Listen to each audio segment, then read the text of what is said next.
Hey, Fester. What? Fester. Yeah. Oh. I tried to call you yesterday. I tried to give you a heads up. I tried to give you an MJ morning show warning. Didn't pick up. Okay. You know, I don't always pick. If I see my phone ringing and it's you, I'll pick up. I obviously didn't see well, it. no, I called you right after the show. After we left the studio, I gave you a buzz. You didn't pick up.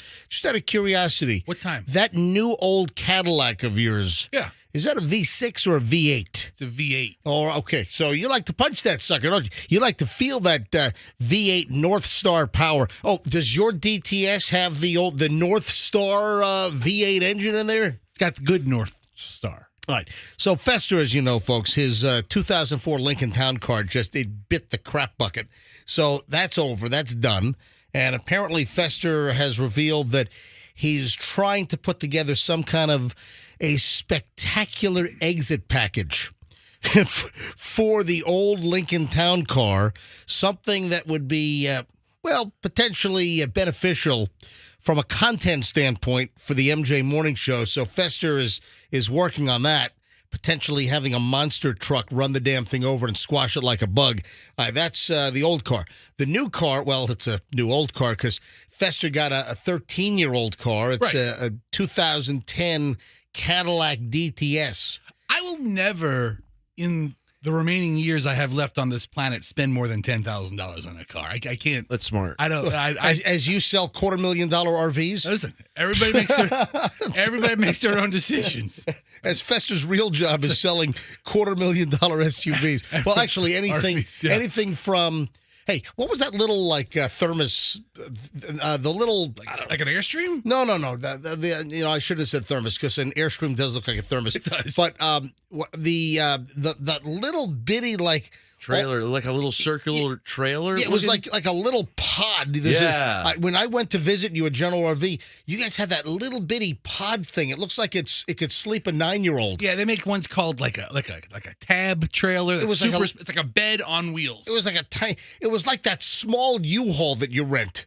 And pull it behind a Subaru. Yeah, the smallest U-Haul. You know what I'm talking about? Yeah, it has like a little midget door on the side. Yeah. So how much is that thing? I don't know, well, sir, we have a special going on today. It's like $14.99, something like that. $1,499? No, that's a good down payment. Oh, $1,400. you just said $14.99. $14,000. What do you mean? You mean $14,999? Yeah, it's like a hair under $15,000. My God, plus taxes you'd and be fees. the worst on the prices, right? Yeah, I'm the worst. So the deal is that you have this old caddy that now is your main driver. It's got a V8.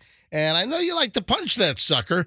So I tried to call you yesterday because one of the St. Petersburg police sneaky little undercover vehicles was sitting right outside the office park shooting radar on MLK just before you got to Gandy. A little black pickup truck on this, not little, it was like a Ford F-150 or a Chevy, whatever it was. Oh, he would never have gotten me. Do you know why? Do you know what yesterday was? Yesterday was Thursday. It was Wawa Day. Oh. So it was free drinks and coffee all day. Oh, so you went out the front of the park onto 4th Street, and you didn't exit the rear onto MLK. Right. And then I get out on 4th Street, and I'm sipping in one hand my Diet Dr. Pepper. Yeah. In my other hand, the coffee, right? Ugh. You're only supposed to take one, but I got two. And I drove up to the construction on 4th Street. I forgot, I was just on 4th Street. I went through the light. I had to make the U-turn like an idiot and come back and cut across to 9th to get out of St. Petersburg to head back to Tampa. But the officer would never have gotten me. So thank you for the heads up. Thank you for letting me know about Smokey sitting in the bushes. Try to call you. Yes. Well, it wasn't sitting in the bushes, just like parked off on the side shoulder. So, and I've seen that vehicle. I've seen that actually at the end of MLK before you get onto 275. I remember seeing that even before they shut down 4th Street. As you get onto the Gandy, it's a black pickup truck. It looks like a regular black pickup truck, like one of tens and tens of thousands in the Tampa Bay area. But it is not. It's a St. Pete police vehicle, and it's a sneaky one. And when I was getting ready, when I was pulling, actually, it was even before I turned, when I was pulling out of the office park, maybe a couple of 100 yards before, suddenly my radar detector, my Valentine 1 version 2, starts going.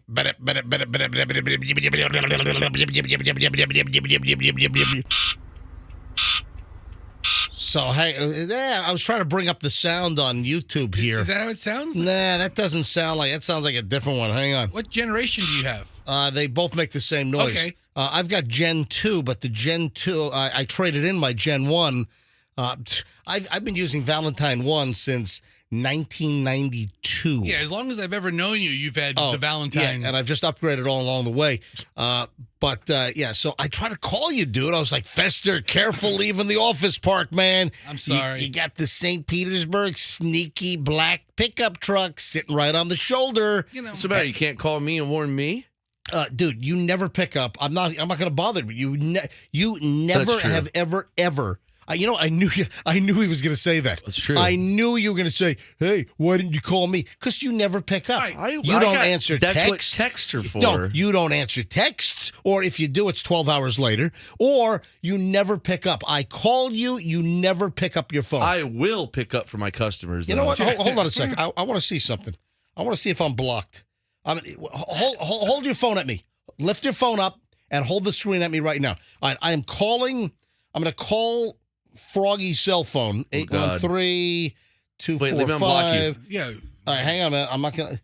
We ought to give out his cell number. I mean, he gives out Fester's. It's all right. I'm calling Froggy right now, and it just lit up. It says MJ. I'm surprised it doesn't sound like Dick or something. So it is. Wait. Your phone's not even on buzz. I just saw the screen light up. What's the matter with my phone? Why doesn't it? Your phone's not vibrating. It's not making any noise. It's not doing anything. You threw it against the wall. Oh, what a piece. Oh, don't throw it again. All right, so it did light up. I don't know whether I was like blocked. Yeah, what'd you call me for a couple days ago, Fester? I called you the day you were ill to make sure you were okay. All right, so Fester called you Fester called you Wednesday, and now you're just mentioning it? Wednesday evening, I call Froggy. And I'm like, I was going to give him a, hey, are you okay, buddy, call? Yeah. Two things. So if you're the sneaky St. Pete Police Department undercover black pickup truck driver with the radar, hey, good morning. I just thought I'd say hello. Were you about to say two things? Well, two things. One, Froggy, can you hurry up because we're running late? Froggy never picks up his phone. Two, I know, that's what I said. That's the one. Two, he's the slowest driver of the crew. That's true. I do not get speeding tickets. Yeah, right. The officer would never have pulled you over because you're like an old lady. But he's got a cracked windshield from edge to edge, the whole damn thing. All right, 6:09 at the MJ Morning Show. It's getting rolling. I guess what? Taylor Swift last night. Do you have someone lined up? Yes, I'll get into the whole thing. Yes, All right, so Fester's got someone lined up regarding Taylor Swift last night. Concert number 1 at Ray J. Concert 2's tonight. Concert 3 on Saturday night. Hang on, back in a minute. MJ Morning Show on Q105. Oh, look, the traffic music ran out. Hold on a minute. Let me get some new traffic music over here. It's only a 20-second traffic. I know, you know but that, right? Let me go ahead and play the old traffic music from WCBS 880 from 1979. Let's check traffic. Here's Pat with the latest. Well, for the last hour, we've been keeping an eye on everything, and it is still very quiet. Everything is moving along.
Friday, and as usual, I don't know what it is. I guess people do take Fridays off, but the bridge traffic, coming over 275 South over the Howard Franklin, where I come from South Tampa, over to St. Pete here where the studios are, it doesn't fail. It's every Friday. The traffic, it's like a holiday. It's every Friday. And I guess people are not working Fridays? I don't know. I mean, you notice it, right? It feels that way. It does. It just seems, I don't think it's coincidental that just for whatever reason on Fridays I get like a light stretch. It just seems like the traffic is just a whole lot lighter. Hey, so we just played Girls Just Want to Have Fun.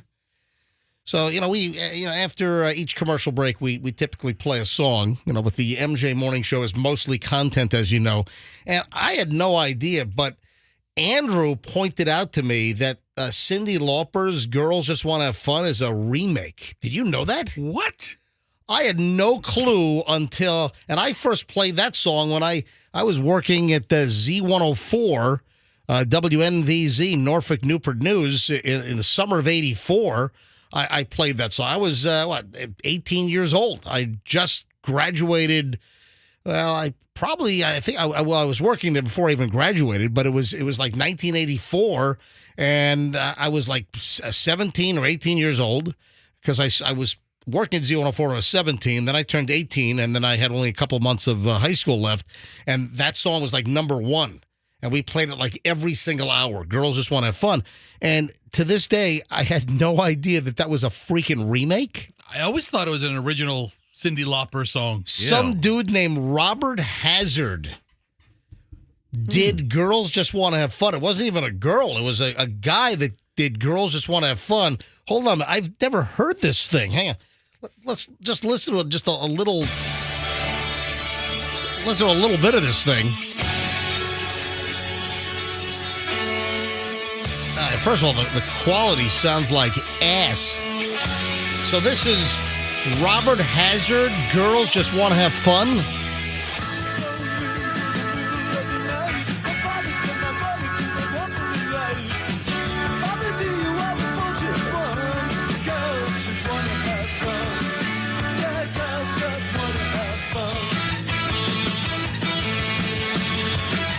So this was the writer of the song. Why does it sound like he recorded this thing on Edison's little machine back in 1894 or whatever the hell that was?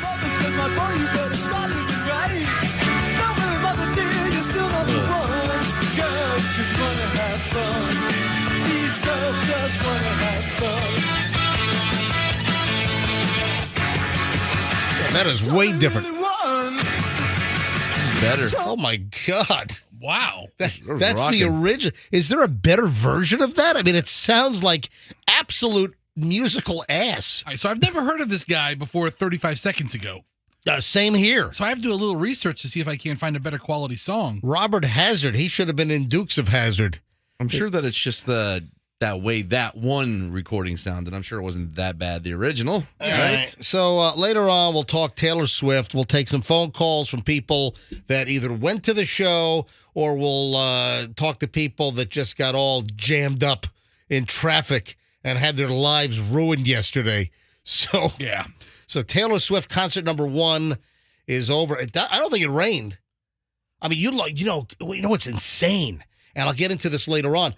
My brother and parents, they live over in Fort Lauderdale. Yeah, they're getting clobbered. Oh, with my rain. God. Anyway, my parents are in Mexico for like 3 weeks. I don't know what the hell they're doing. Mexico? Probably trying to get kidnapped Yeah, or but something. the last place I want to Yeah. go right now is Yeah. Mexico. So my parents are 80 years old. They're in Mexico. And then my brother said that water almost encroached in his house. It was like an inch from getting inside his house.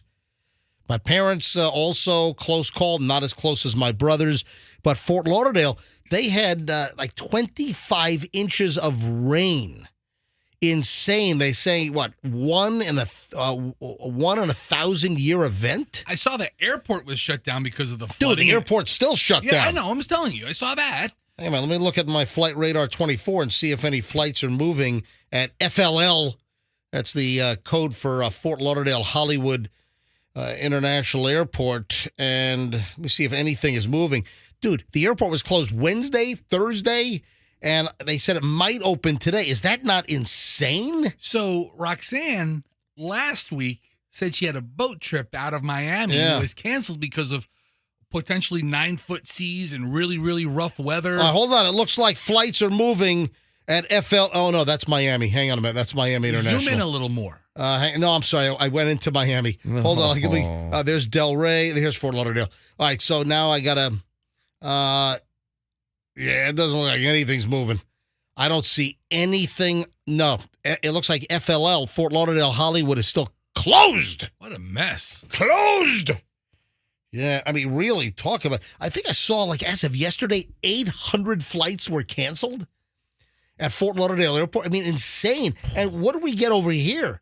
We got, like, jack squat. It was beautiful. Yeah, a couple of drops on my car in the morning when I go to work. Last couple of days, I mean, we've got, like, nothing. My lawn is screaming.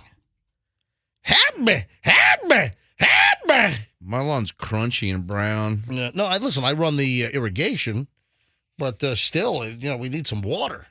Anyway, let me deal with these weird letters I'm getting here. So I got, let's see, this is the one that I just got today. But are they from listeners? Well, or? this was sitting in my box for, I think, a week. Okay. Yeah, no, well, it's just from one listener. And apparently we have a listener that's obsessed with crime. So there's a card, and then there's like a letter inside the card.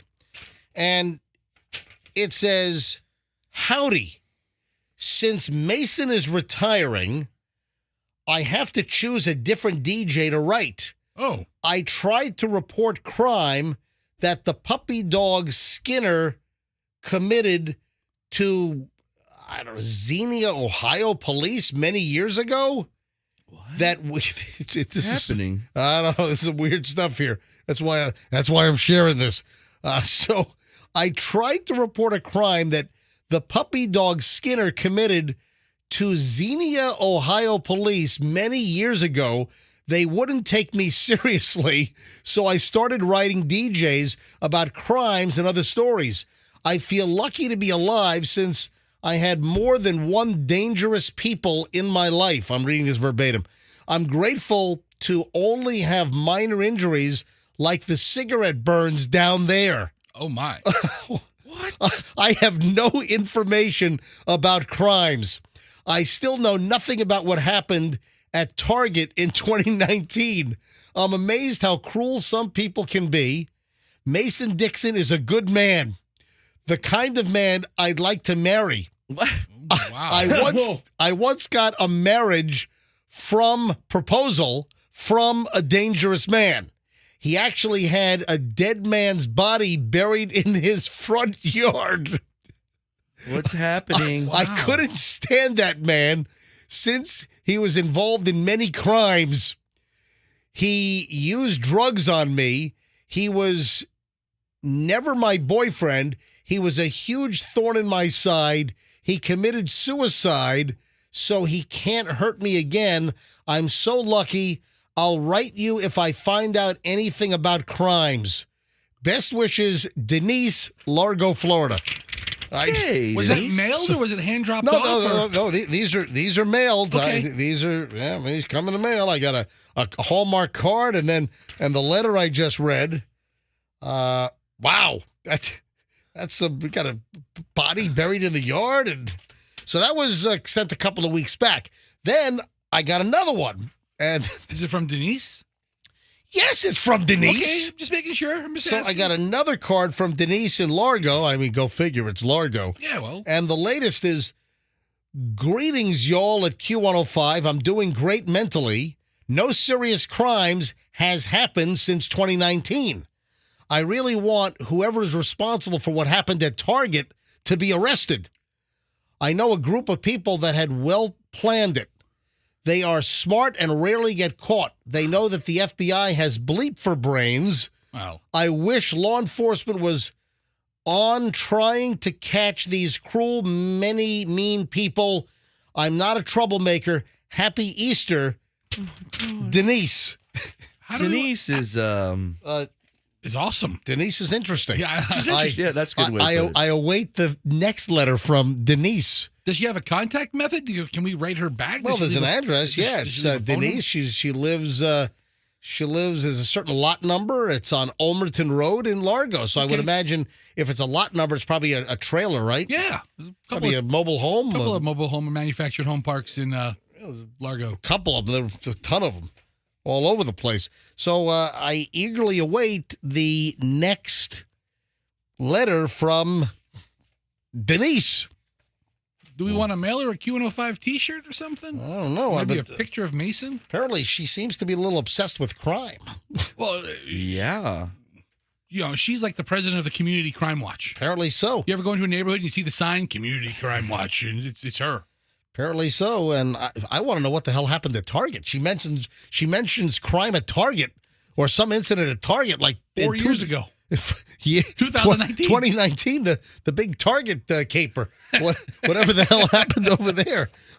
I'm dying to know. It's in the FBI cold case file. Just thought I'd share the Denise mailbag. Yeah, the MJ Morning Show mailbag is only going to be letters from Denise. That's about it.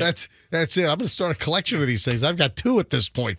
And I guess since Mason has retired, I'm the only one that fills comes close to filling Mason's shoes. Gino is lucky. I'm thinking that's the situation. Is that that's pretty nutty. Mason Dixon, Q105. Guess what? I'm now getting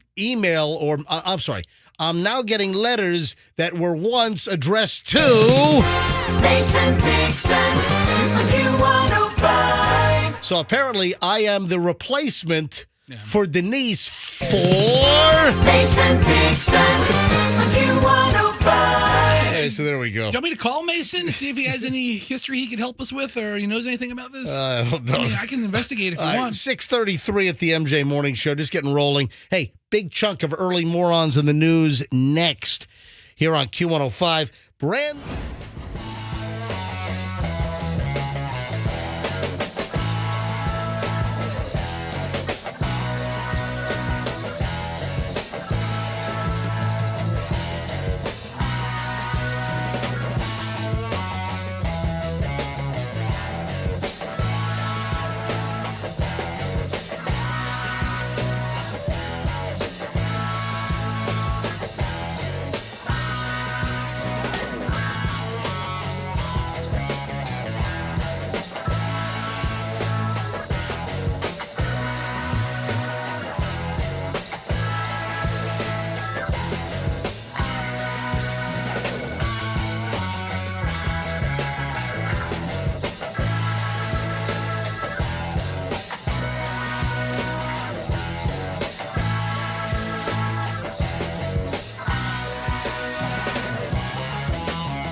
Taylor Swift did jump around last night at Ray J. What do you think?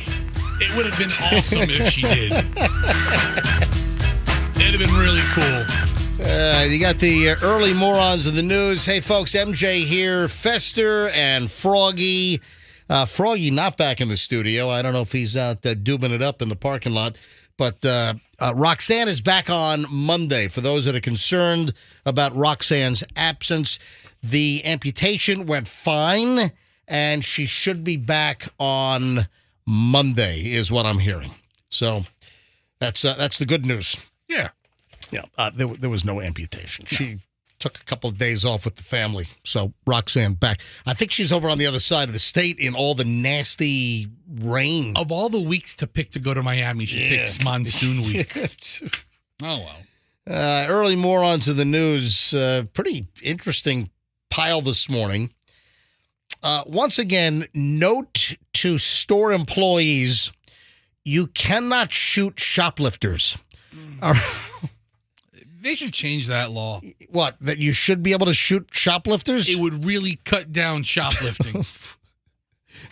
You can't use deadly force unless a shoplifter, pulls a gun or a knife on you. But just to shoot a shoplifter, not good. And then this also has a little added component. Turns out the shoplifter was pregnant. So it was a pregnant shoplifter. This is out of Nashville, Tennessee. The Metro Nashville Police Department investigating a shooting of a pregnant woman accused of shoplifting at a Walgreens. Now, you also don't think of, All right, so a lot of these big companies have a policy of no engagement at all. Yeah. Right. I mean, we've heard stories like people like shoplifting at Best Buy, and they got to let them go. We've had stories, I think even like I think it was a Home Depot story some years ago where there was some crook tried to steal like some Ryobi power tools or something. They run out of the store. One of the employees goes to the parking lot, tackles the perp, and then The employee gets in trouble. the employee got like fired or something. You're not supposed to engage. Yeah, no engaging. Listen, the employee was like doing a service to the company, trying to protect the company's merch and the bottom line. And there are cases where employees engage with shoplifters, and then they get fired. So listen to this. This is nuts. Homicide detectives investigating the self-defense claim of a Walgreens team leader, 21-year-old Matarius Boyd, who shot the suspected shoplifter in the store in Nashville.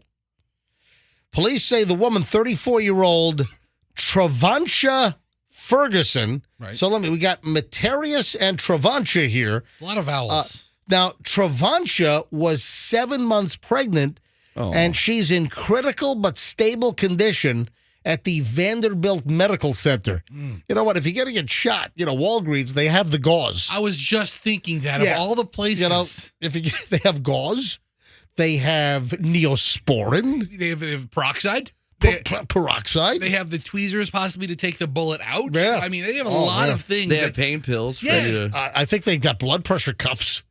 Right? I mean, they have a lot of things. Got some painkillers back in the pharmacy. I mean, a pharmacist In isn't case the Advil or the Nuprin doesn't do it. the pharmacist isn't a doctor Do or anything. they still make Nuprin?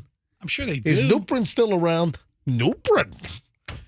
I don't know that I've seen it in 30 years, but Nuprin. I forgot about that. Yeah, give me some Addison.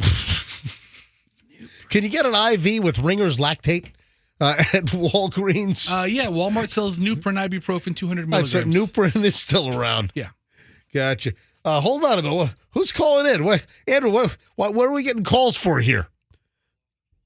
Oh, hang on a minute. Former lost control. I guess we'll find out. Patrick used to work at Walmart. Hang on a minute. Patrick from Hudson. Patrick, you're on the MJ Morning Show. Good morning. Good morning to you guys. How you doing today? All right, so you used to do loss prevention at Walgreens or Walmart? All I see is Wall. Yeah, it was Walmart. Okay, so you used to do loss prevention. So what do you want to say about loss prevention at Walmart? Well, it's just that I was kind of a perfect employee. Showed up every day, did my job, and perpetrator left the jewelry counter with a $900 bridal set, and the girls behind the counter were screaming, "Stop that man! Stop that man!" So he rounded the corner and ran out of the building, out into the parking lot. I stepped out onto the sidewalk to witness which direction he went. Yep. A description of his car. He got into a vehicle. He backed into one vehicle, hit two others as he left the parking lot. Oh, my God. It was like a week demolition later- derby. Yeah, I'm telling you. And a week later, they called me into the office, and the store manager told me after review that if she did not let me go, they were going to let her go.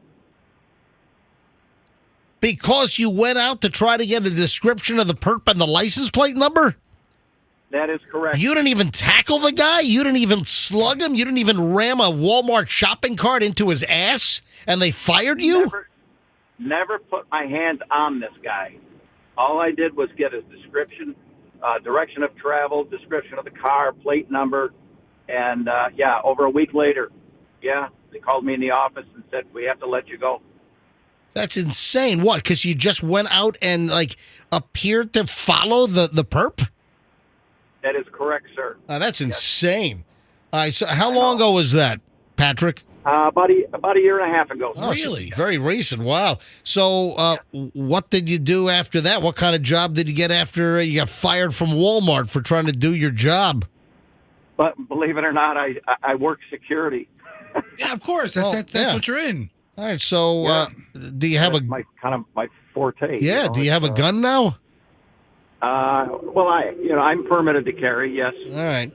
Good for So now you work for a private security company now? That is correct, sir. Are you able to chase a perp now, or is that against the rules in the new gig as well? It's more or less what they call event services. Oh, I got you. I got you. All right. Yeah. You wearing a yellow shirt at the Taylor Swift concert? No. Luckily, I didn't get to do that gig. What do you mean, luckily? Look, it's been an awesome concert. Do they still wear those yellow event staff shirts, or were those too easy to copy after all those years? Remember those? No, that's what they wear. Yeah. Hey, Patrick, thanks for the call. A great addition to the story. Thank you.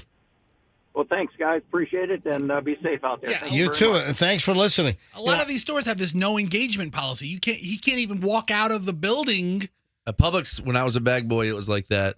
You were told, do not, if you see a shoplift, there are people in the store that did that, like security guys. Whatever they're going to steal is a lot less than what the problems could be down the line. I'll tell you what's amazing, though, is we can talk about anything. It is like early in the show today. It's just 6:45, and I got a guy calling me who is fired from his loss prevention job at Walmart. I just think it's incredible. We can talk about anything, and people call the show. I think it's fantastic. Anyway, so just following up on the story, police say the 34-year-old woman was 7 months pregnant, in critical but stable condition. An emergency C-section was done to deliver the child, who was not injured by the gunfire. Child was also in critical but stable condition. Police said the investigation shows that Boyd was told by another employee that two women were stealing items from the store. He claimed he saw the women placing items in the store cart and then into a large over-the-shoulder bag. He then began recording the women with his cell phone and followed them as they exited the store without paying for the items. Boyd said the women started putting the items in the trunk of their car. He approached the rear side of the vehicle. He said one of the women sprayed him with a can of mace, and that's when Boyd said he pulled out his gun and began shooting. All right. Wow, he said that he was in fear, didn't know if they were armed. The women fled the scene. Boyd then went back in, called 911. Wow, the other woman took Ferguson to the hospital, then dropped her off and drove away. Wow. That's like an emergency room sidewalk dumping. This is a tough case, oh my MJ. God, this is insane. All right, you get sprayed with mace by some shoplifters. And you don't know if you're about to get stabbed or you don't know if they're about to use a deadly weapon on you after incapacitating you. You give me a competent lawyer and a jury of my peers on that one. Yeah, you might walk on this sucker. Man, that's a tough. So, that's folks, tough. Don't shoot shoplifters. Early morons of the news on the MJ Morning Show here on Q105.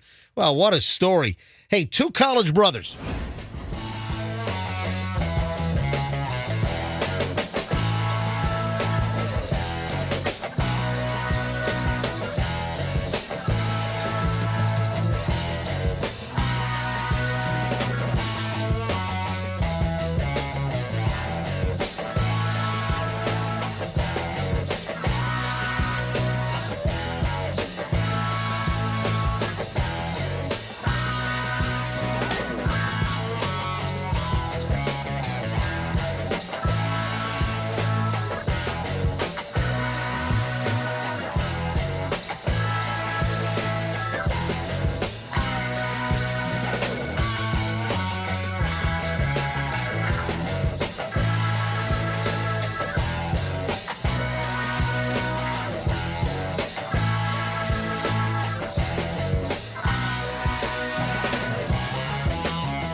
Friday. Hopefully you have a decent weekend planned.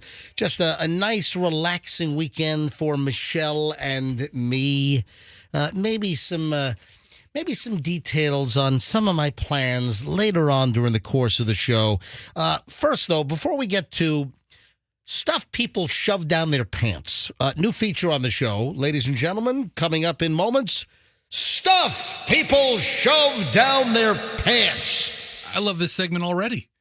Before we get to that, so you're making excuses. I said to Fester off air, I'm like, dude, I didn't get any prep from you. No prep last night. So the crew sends me prep. I do, obviously, the most preparation for the show. Roxanne would be in second place. You know what? Roxanne and Andrew would be tied for second place. Good. And then Fester comes in third, and Froggy comes in bubkus, because Froggy does zero. Dude, where are you going? Hey, Froggy. He was walking in the studio late and then just turned around and walked out. Froggy forgot his headphones in the studio. Oh, my God. When Froggy walks out of the studio, for some reason, he takes his headphones with him every time. Can you explain? I am not going to let you sit here and talk to me like that. Hold on. You hear me? That's not the case. Why did you have to go across the hall and get your headphones? Why do you take your headphones out of the studio? Because my headphones have been stolen before and I don't want to leave them. Wait a second. All right, come on. If you notice, when Froggy leaves his mic position, his headphones are never there. Why? Wait a minute.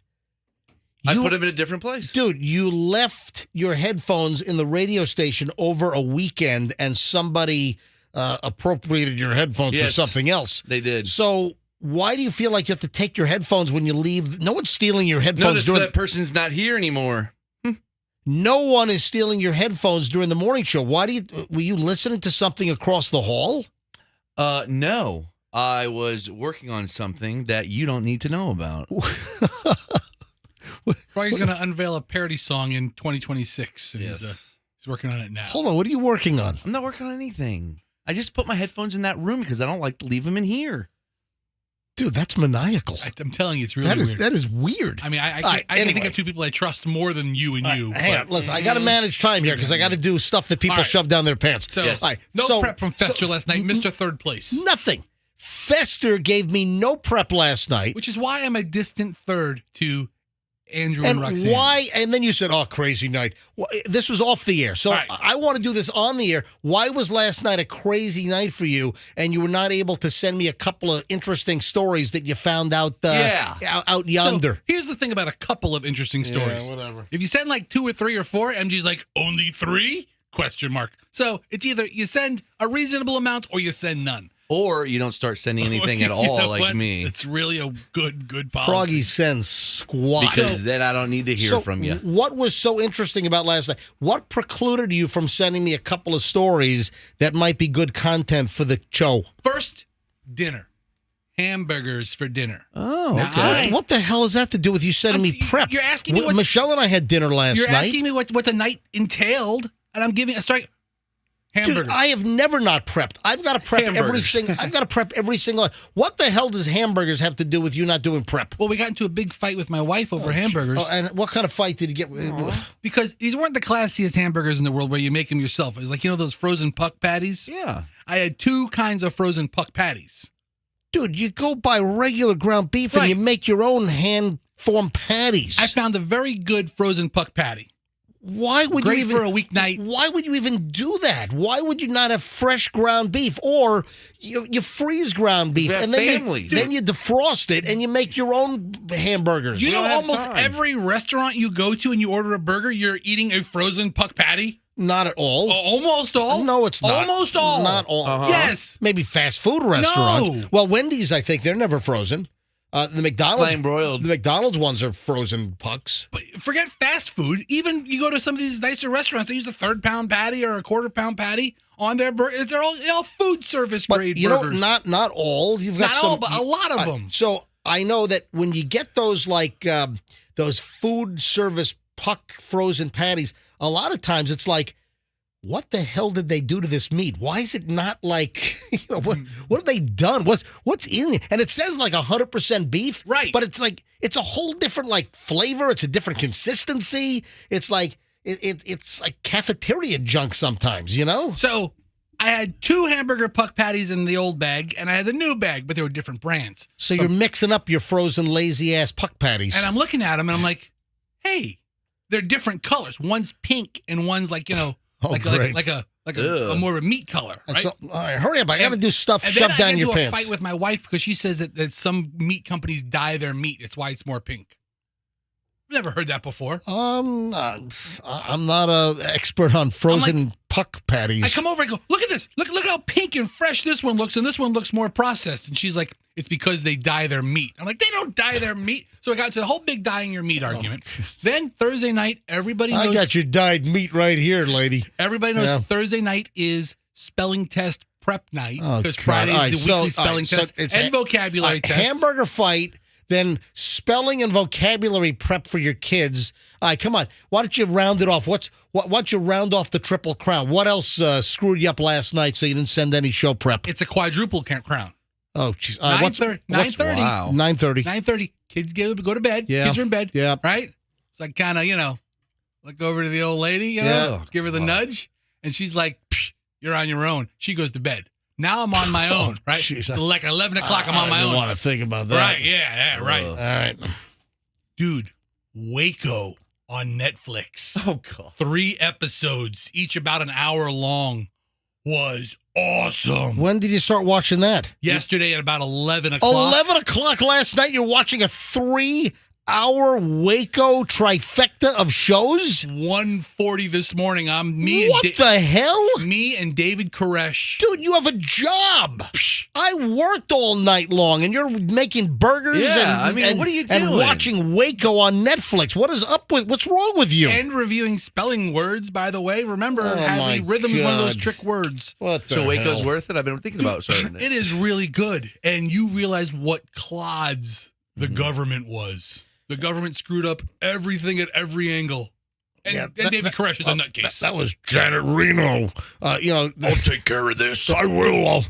Remember Will Ferrell played Janet? Remember Janet Reno's dance party on Saturday Night Live? Oh, my God. I forgot about that. Remember that? Remember that?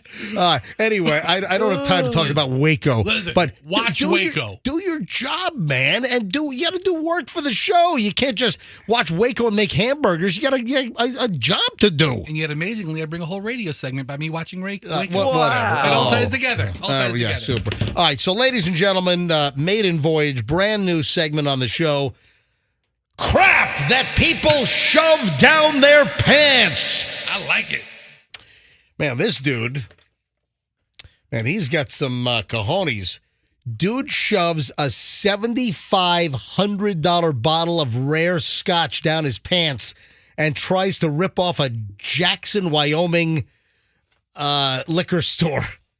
You get some top shelf stuff. There's some old, maybe Weller.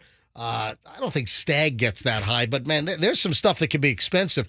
The dude's from Romania. So we got a Romanian dude in Jackson, Wyoming, shoving a $7,500 bottle of scotch down his pants.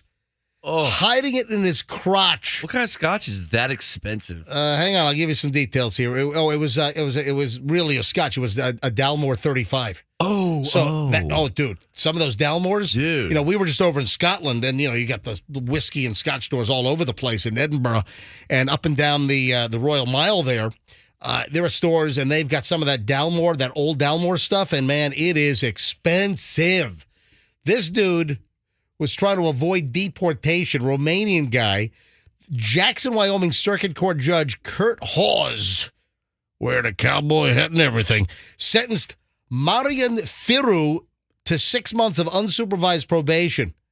Yeah, Firu faces a possible 179 days in jail if he violates the probation. So the incident became a national story due to his unique method of theft and the cost of the booze.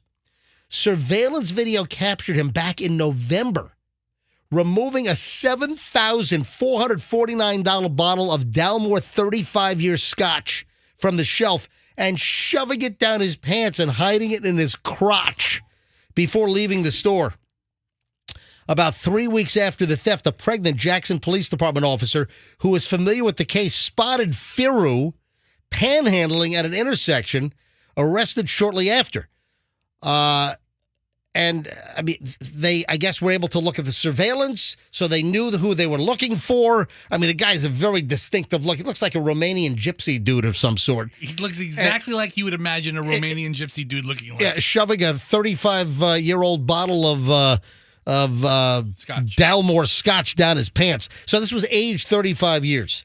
That's some expensive stuff. So they made the bust. And the guy, I mean, how do you not go to jail? How do you not? I mean, if I were the judge, I would throw you in jail. Did they get the booze back, or did he drink it, or did he sell it, or what happened?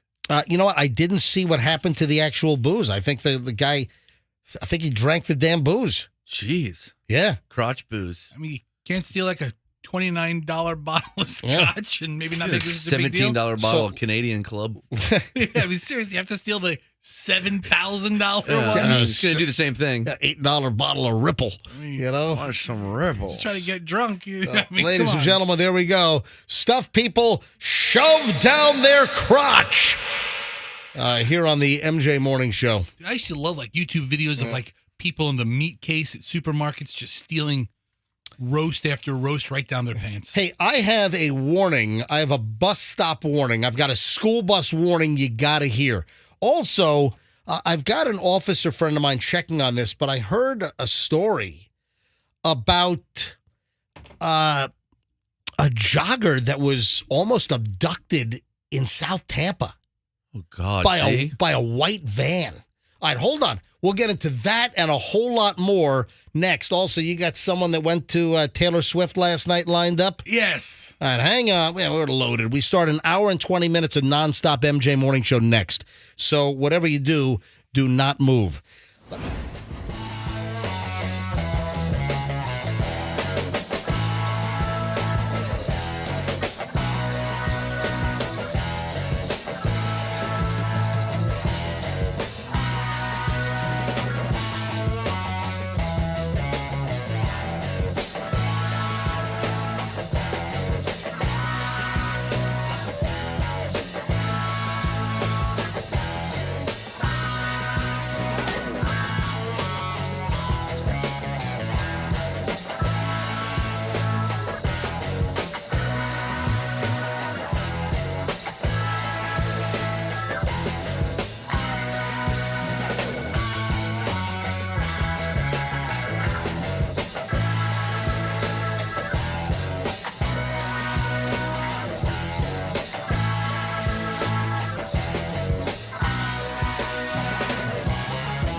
Q105. Hey, folks. MJ here with Fester and Froggy. Roxanne out today as well. Roxanne back on Monday here on the MJ Morning Show. So Fester has some kind of, I guess, Taylor Swift concert goer lined up. Was this the person that called about the merch?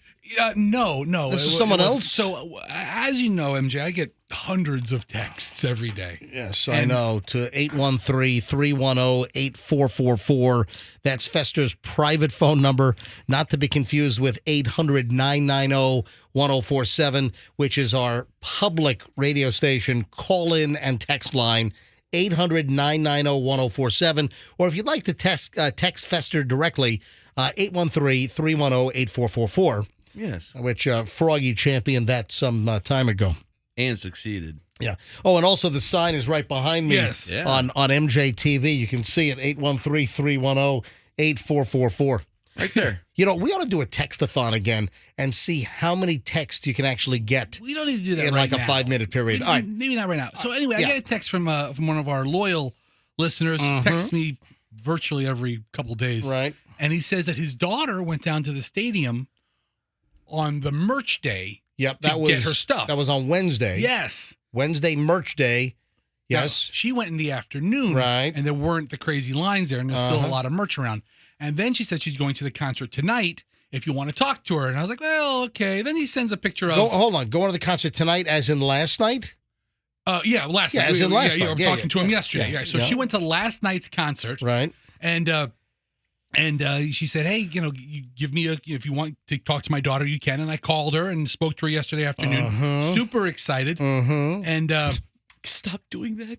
what? You sound like the guy from the South Park. I mean, Okay. in hindsight, I'm sure we can probably get 1,000 people who went to the concert last night. Okay. But I have, I told her we'd call her around 8 o'clock. I didn't know what time you'd want to call her. I said about 8 o'clock. Well, I got other things to do here anyway. So, Okay, so we'll be talking to Madison, and I'm sure we'll solicit calls from anybody else who went to the well, concert. I'm probably not going to wait till 8 o'clock. I got a couple of things to Do do anytime you here. want. But there's a Taylor Swift post-concert issue that has cropped up in other cities where she's played. And I don't know if this was a problem last night. So I do want to ask this question to MJ Morning Show listeners that were at the Taylor Swift deal, or if you had family members or friends, want to know if this came to fruition in the Tampa Bay area. I'll explain in minutes. First of all, just teased a whole bunch of things before the break. The white van. I had somebody I know, a neighbor, tell me yesterday that they heard that a white van tried to abduct a jogger in Beach Park in South Tampa. What? Yeah, I mean, that sounds like kind of urban legendy to me. So Of all the vehicles, the yeah. white van. But this story's floating around. So my wife, Michelle, she said, oh, yeah, I heard that too, because she went to some charity event. And she said, oh, yeah, I heard that too. So the story's floating around. But then I asked a police officer friend of mine with TPD, I'm like, hey, is there anything, any kind of a bolo or any kind of a deal with a white van that tried to kidnap or pull? The story was, I heard that a white van pulled alongside and tried to pull a female jogger into the van. And she was able to get away. I'm like, that sounds like, some kind of urban legend story that I've heard, 20 times over the years. So I asked a TPD buddy, can you check this out? And he said, no, I couldn't find anything. I would imagine that they would know about that if a white van tried to yank a female jogger in Beach Park in South Tampa into their van. It would be on their radar? Yeah, I would think that would be, in the squad briefings, there'd be a bolo out, be on the lookout, a bolo. And I don't know. At this point, I cannot confirm that a white van tried to jack a lady off the street while she was jogging in South Tampa. It's always a white van, isn't it? Well, how about Blacked a white out windows. Hey, how about a white school bus? Listen to this. I got a school bus story. And then do you know about the local backpack story? Dude, bizarre. Hang on. let me give you the bus story. And this happened up in Virginia, but, dude, this could happen anywhere. Heads up on this. Police in Fairfax County are investigating 2 incidents in which they call suspicious buses attempting to pick up kids. What the hell? You got someone driving around with their own school bus trying to pick up kids? What does a school bus look like? Well, it wasn't a yellow bus. It's a white bus? It was a short white bus. It was the short bus. I'd be like, this doesn't look like my bus. It was a white bus with a blue stripe. So the first incident happened earlier this week. Actually, yesterday. Yesterday, 7:44 a.m., Fairfax County, Virginia, a short white bus with a blue stripe tried to pick up a student at a bus stop in Fairfax County. The second incident occurred, and this was an unmarked yellow school bus with black stripes tried to pick up elementary school students at a bus stop also in Lorton, Virginia. Lorton's where the auto train drops out. Yeah, that's right. Also, there used to be a big, Virginia State Prison in Lorton. Yeah, I think now closed down. It's haunted, by the way. Yeah, let's go. The haunted prison. But the deal is 2 cases. You got a white short bus with a blue stripe. Then you've got a yellow bus with no markings on it, like no, Fairfax School District, whatever. Who the hell is driving school buses that are going to bus stops and trying to pick up kids? Creeps. Yeah, they're creeps. That would be my answer. Yeah, what do you mean? I know. And what was going to happen to these kids? Where the hell were the kids going to be taken? What kind of a dumb kid would get on the bus? Well, that's why I brought this up. It's, parents, make sure you talk to your kids to make sure that the bus they get on is their bus. I mean, make sure that it has, like Hillsborough County Public Schools or Pinellas County, or make sure they know that it's the bus that they get on. Teach your kid to identify what's a suspicious bus. Come on in, kids. I'm here to take you to school. Yeah. Yeah, listen. I mean, we need a slogan or something. Don't make a fuss. Get on the right. Yeah, don't make a fuss. Get on the right bus. Get on the right bus. Yeah. What are some of the slogans for kid things? Say no to drugs. Well, yeah, a stranger danger. Stranger danger. That kind of stuff. If it's yellow, let it mellow. No, I don't think that's the school bus. It's true. Well, yellow school bus. If your bus is brown, flush it down. Get rid of it. No, not the brown bus. All right, so they've identified the bus driver. I don't know if they've caught him, but they've. How about if you don't recognize the bus? Hang on. Is sus. There you go. Festers on the Fairfax County, Virginia police website, or I'm sorry, their Twitter. The bus driver from the Lorton incident has been identified. The bus was there for another pickup. No criminal activity suspected. All right, so the yellow bus was, who the hell were they picking up? Well, think about this. I mean, I see. We got some secret kids that are picking up. All right, so I've seen buses for kids that go to camps or Montessori. Yeah, or private schools. I've seen things How like about that. reform school buses? There's some dojo near my house that has a short kid bus. Really? And they pick up kids from school. So but listen, but the white bus, there's no update on the white bus. You should be suspicious of a white bus anyway, all right? But listen, make sure your kids know, get on the right bus and how to identify the bus. All right, so those are the bus stories. Now, another school story. This is bizarre.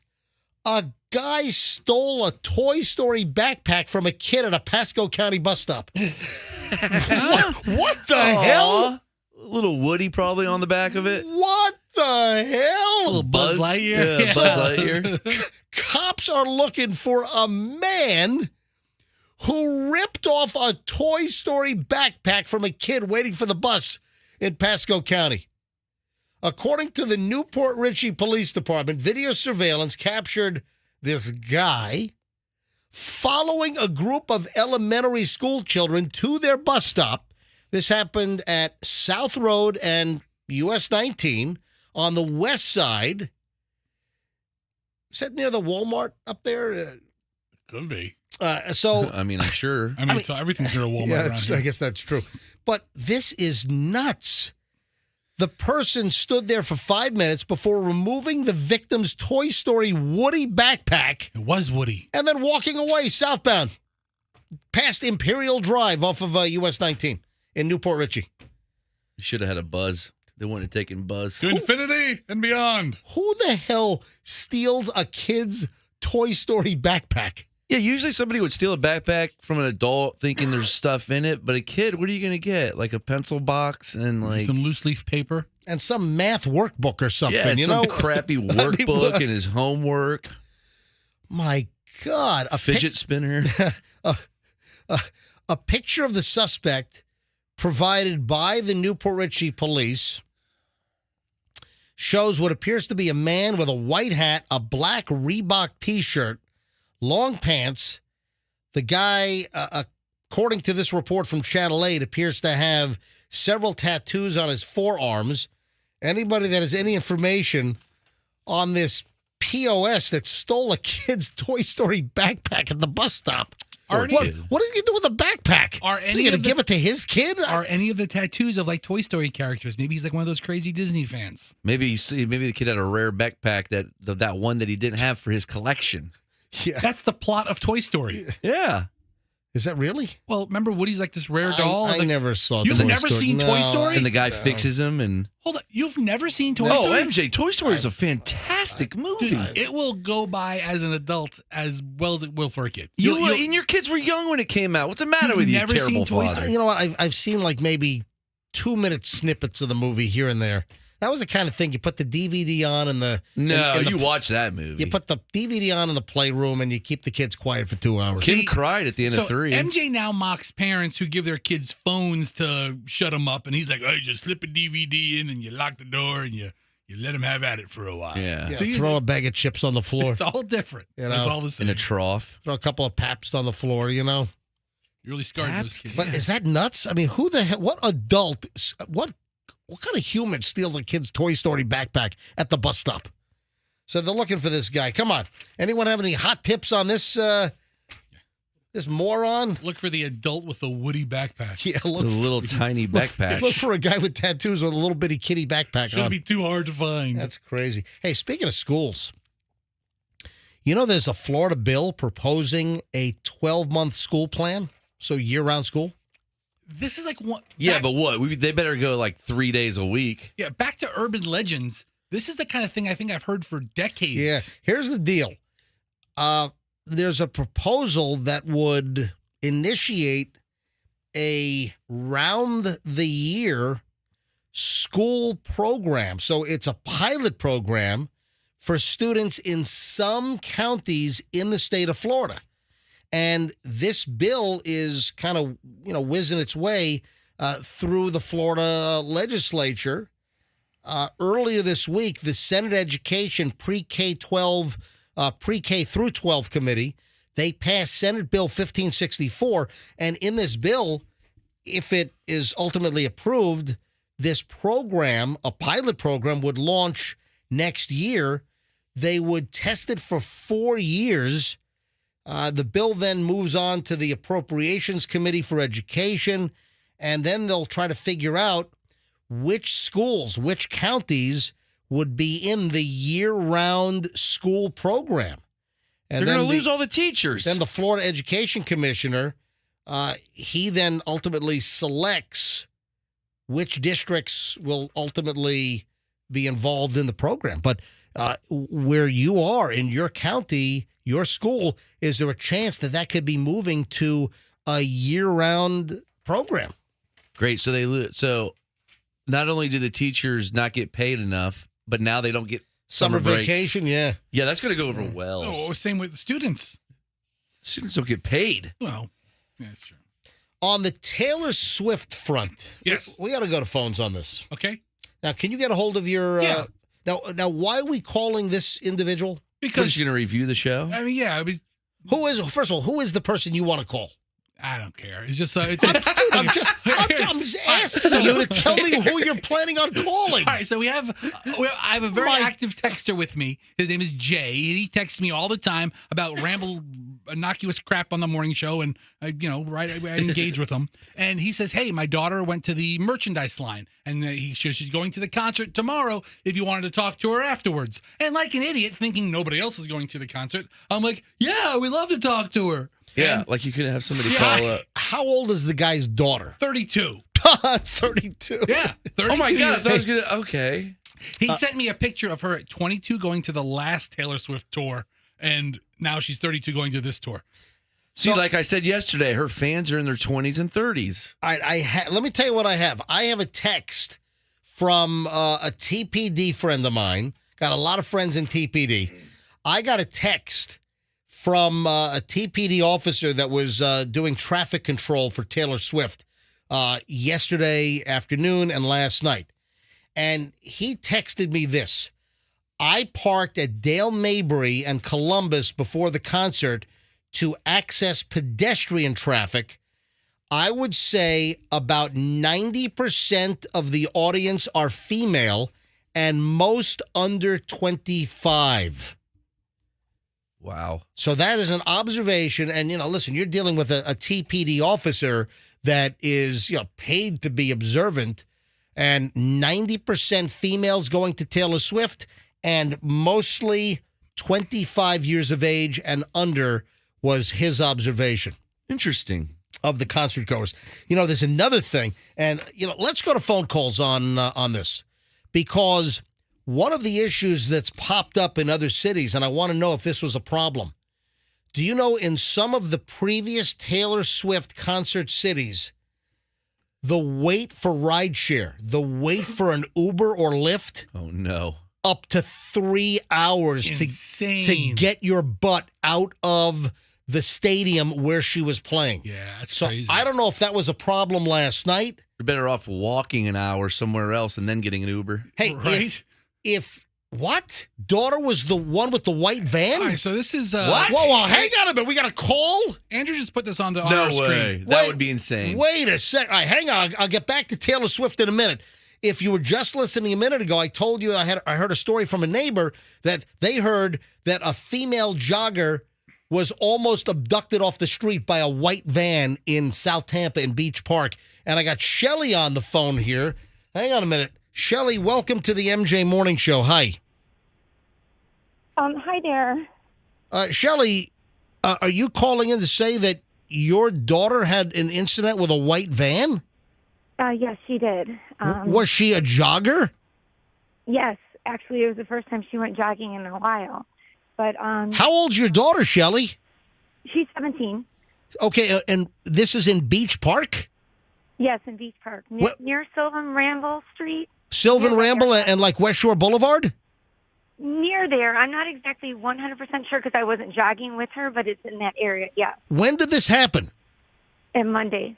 Holy crap. So wait a minute. So the story that I heard, maybe it's all right. So tell me, Shelly, exactly what happened with the white van in South Tampa. So my daughter was and I'm sorry, I'm going to get upset, but my daughter was jogging, and she came home like 15 minutes later, and I said, "What's going on, honey?" And she's like, "Mom, it's the weirdest thing. I felt like something was really, really wrong." And I said, so she's like, I turned around, and there's this white van just following me slowly, just following me for a while. And she's like, I thought it was weird, but I thought maybe they worked in the area or something like that. And she said that she just felt this uneasy feeling. And then she was jogging, and the van pulled up beside her and opened the door, and these two guys kind of were trying to grab her. But luckily a neighbor pulled out, a person I don't even know, pulled out, saw this occurring, and started yelling. She was pulling out, rolled the window down, and said, "Hey, what are you doing?" So my daughter kind of was afraid then, started running, and she said out of her sight, she could see these guys kind of running, and so she just took off and ran. And I was in shock. So I went out to look for the van and, looked all over. My husband came home early. He went looking, and we didn't know what to do because, I wasn't sure how bad it was. And the woman who saved my daughter, who's an angel from heaven, called and said, I want to tell you, they were absolutely going to grab your daughter. And if I wasn't there to intervene, they would have grabbed her because I got out of the car while they were chasing your daughter. Oh, my God. All right, hold on a second. The obvious question, Shelley. Yes, I called the police, of course. All right, so did TPD come out? Yes, it was a non-emergent line, of course, because it was hours later. And yeah, but still, for that, I think you could call 911, actually. But I did. Okay. I did call 911, and they told me it's a non-emergent situation because it happened hours before. Right. And so I called the non-emergent line. The non-emergent line said, okay, let me connect you to the police department. I called the police department, and they said, okay, yes, this is absolutely important, but you got to go back to the non-emergent line to request a police officer. So I had to do all those steps in order to... All right, so did a TPD officer come out and talk to you and your daughter? Yes, they did. Wow. And this happened earlier this week on Monday. Yes. And the police officer was wonderful. He took down all the information, went and interviewed, I call her my angel, about the situation. So went and talked to the neighbor down the street who apparently... Around the street, yeah. Wow. Not very close, but... yeah, so they are, I called to follow up. We called the sheriff's department. We did, this incredible woman did get a picture of the van and the license plate. Whoa. That's amazing. So the neighbor got a picture of the license plate of the van? Yes, it's a little fuzzy, but we did give that to the police officer also. And so we're just waiting. I called yesterday to follow up, and they said there wasn't really a case file filled. It's just a report, and they just increased, police officer presence in Beach Park. Wow, so your daughter's 17. What time of day was this? 4:45. All right, so after school, is she a plant student? Does she go to Plant High School? Yes, she does. Wow. What? So, again, I heard the story from a neighbor on Wednesday, actually. And, I brought it up this morning. So, Shelley, how'd you hear that I just mentioned this? My friend just texted me with with your live broadcast, like a snippet of it. Oh, wow. Should she give out the license or no? Did she get the license plate? Well, I'm not going to do that. We gave it to the police. And they have a picture of the van and maybe not the most clear picture of the license plate. But sometimes even if it's fuzzy, they can determine what the plate is. One or two letters, yeah. Shelley, is your daughter okay? Is she a little shaken? She's a little shaken, but she's okay. She's tough, so she's very tough. Man, this is crazy. Shelley, I heard this. I'm like, is this just an urban legend that's flying around? No, it's not. And that's the only reason I called in, because I do want people to be just alert. I don't want people to change their life, but I do want them to be cognizant of things that are around them. And when they run, even, boys, if you're running outside, just don't wear 2 AirPods. Wear 1 AirPod. Wow. Yeah, I always do that. When I walk the dogs, I live in Beach Park, and, I'm sure I live very close to where you are. And so this was on Sylvan Ramble, in between West Shore and, like, Lois or Swan? Or Around that area. I don't know exactly the area, but yes, it was. My daughter and I walked that way, and she's like, "Hey, Mom, it happened right around here." That is insane. That is crazy. Wow. Yes, so it isn't an urban legend. It is absolutely 100% true. And, the police are on the lookout, and that's the important thing. It's scary. Hey, Shelley, do me a favor. I'm going to put you on hold, and I want to get your contact information just so, I can get you in touch with the Beach Park Homeowners Association. And, the board is very active now. There's a whole new board there. Shelley, hold on. Andrew is going to get your number so I can be in touch with you, okay? Okay. Great. This will be off the air. Shelley, thank you for calling in. Hang on 1 second. Wow. All right, Andrew, grab Shelley, please. Just get her phone number so I can keep in touch. So there we go. I mean, we talk about it, and then minutes later, we get the mother of the girl that was almost abducted by the white van in Beach Park while she was jogging call in. Even Froggy, we kind of, snickered, a white van, of course, the most, stereotypical vehicle. No, that's it. Yeah, white vans are in every neighborhood. Every neighborhood has white vans scrolling, driving around, going through. Mm-hmm. Holy crap. Got to be careful, man. Dude, I'm telling you, this show amazes me every day. And she sensed something was wrong. Yeah. Just who calls this show, we can talk about anything now. and people call this program.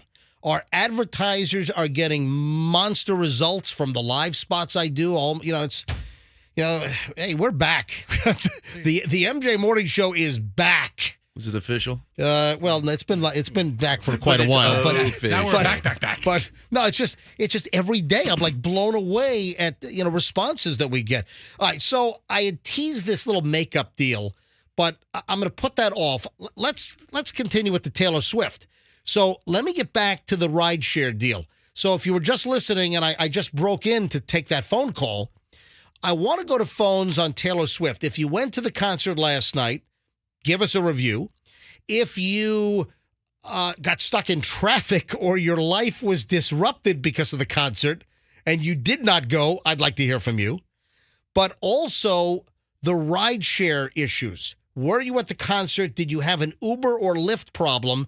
Because in previous Taylor Swift stadium dates, there have been waits like 2 to 3 hours to get a rideshare, to get a Lyft or an Uber after the show. Was that a problem here in Tampa?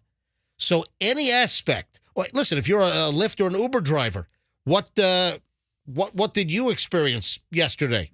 You figure that's their Christmas and New Year's all wrapped in one, right? Going to the concert or picking up after the concert. Let me give you the number. So any aspect of this whole Taylor Swift mania, 800-990-1047 gets you in. 800-990-1047. That's the number. 800-990-1047. Review the show. If you got pissed off because you were all jammed up in traffic, or if you're an Uber or Lyft driver, what was it like after the show, or if you tried to get an Uber or Lyft. Love to hear your story. 800-990-1047. So we heard the concert was 3 hours, 15 minutes long. That's long. I don't know what time the show starts. 7 o'clock? 7:30? I don't know. When were lights down? So I heard the concert was 3 hours, 15 minutes, and she did 44 songs. Wow. Holy cow. That's a packed concert. Is that accurate? Isn't she tired after that? Let me go to phones on this. So this is Madison. All right, Madison. Hey, Madison. Welcome to the MJ Morning Show. Thank you for having me. Oh, our pleasure. So what's up? So I actually got to go to the concert last night. I feel like I've lost my voice a little bit. Right. Best concert of my entire life. And Madison, how old are you? I just turned 32. All right, so this is this is the daughter of the guy that you. Her father, right. Jay, right? Your father, Jay? Right. Yeah. Do you remember the bra fitting story? Oh, sure. Yeah. Okay. Bra fitting story where my mom got fitted for a bra and it wasn't anybody that works there. Oh, Oh my God! Yeah. That's another crazy story. Wait, what store? Madison, what store was that? Oh crap! I think it was JCPenney's. So, this was a crazy story. So Madison's mother is at a store, and was it a woman or a guy? It was a woman, thank God. A woman comes up to her and says, "Yes, would you like a custom bra fitting? Let me measure you." This woman measures and starts fondling, and it turns out the woman didn't even work at the store. Yes. Unbelievable. Crazy story. All right. So, Madison, you're 32. You've been to a lot of concerts. So what made Taylor Swift the best concert you ever went to? You know what, MJ? The production of this show is like the most incredible thing I've ever witnessed. Like, we went the day before the concert and we came and did like the merch truck or whatever, but we did a couple wraparounds of the stadium, and just the production of like setting it up is insane. 58 semis to bring everything to her concert. 58 Oh my semis? How much does this cost? Yes. So it's just like, and then when we drove by, there had to have been like 7 forklifts that literally just kind of push the set off of the stage, and the forklift brings it down and then pushes it under the stage or pushes it away for each set. It was absolutely amazing to watch. Wow. And did she do the dive into the stage? Yeah, she did. And I was kind of in a view where I kind of saw the hole in the ground, so it was kind of, I don't know. I guess maybe from floor seats it would have been neater to see. But honestly, the craziest show I've ever witnessed. Amazing. And the crowd was good. I mean, everyone was receptive, and I had little girls behind me, so they passed out instantly because it was late. She went on stage at 8:05. And she didn't get off of stage until, God, I don't know, 11 something. So we heard the show was 3 hours 15 minutes and 44 songs. Yes, sir. That is correct. Well, there must have been medleys, I'm sure, when she did 10 and I mean, they were full songs. How can you do 44 full songs? How long is a song? 4 minutes? 3 minutes, maybe. 3.5. 3 minutes. So that's She has one song that's 10 minutes long, and she did the entire thing. Okay, yeah, I mean, that's a bit 3 much. hours, you could get 44 songs in. Was that song about breaking up with a boyfriend? All of them. All of them, exactly. All right. I say that for openers, I personally wasn't a fan of them. I texted Fester, the one, I think her name is Gail. She had this dress on, and I thought she was going to lose her dress. She kept like losing her garment. I was like, oh my gosh, how embarrassing. This whole entire stadium is sold out, and her top is. This was one of the opening acts? Yeah, a performer named Gail. Yeah. Gail. All right. Hey, Gail. Here's Gail with a dress that's going to fall off. She's got a couple of songs out there. Hey, Madison, thanks for checking in. Great information. Yeah, absolutely. Thank you for having me. My dad's a huge fan of the show. Thank you. Well, Madison, I hope you're a huge fan of the show, too. For real. Well, of course. All right. Well, thank you, Madison. Have a great day. Thanks, Madison. Thank you, sir. All right. 44 songs, 3 hours? Yeah. All right. 800-990-1047. I'll take a couple of more calls here. But again, I would love to hear from anyone. Did you get into rideshare hell? Did you get into Uber or Lyft hell? Because reports are, at least previous cities, that some people were waiting 3 hours. So if the show got out like at 11:15 or something, or 11:20, some people didn't get an Uber till, 2 in the morning? So all the rideshare drop-off and pickups were at Steinbrenner Field. Yeah, they had a special area. So there's a special designated area. Oh, that's awful. Yeah, for the rideshare pickups and drop-offs. So you got to walk across or take the little bridge across. But I'd love to hear, what was your Uber or Lyft experience at Taylor Swift last night? Or if you're a driver, what was it chaotic? What was it like? Any aspect of the show, I'd like to hear different angles from different people about Taylor Swift. Show number 1 last night, show number 2 tonight, and then the third show on Saturday night. 800-990-1047 gets you in. 800-990-1047. Just because I'm not a Taylor Swift fan, it doesn't mean that I don't want to hear about the stories. I still appreciate and respect the fact that we have listeners that are Taylor Swift fans.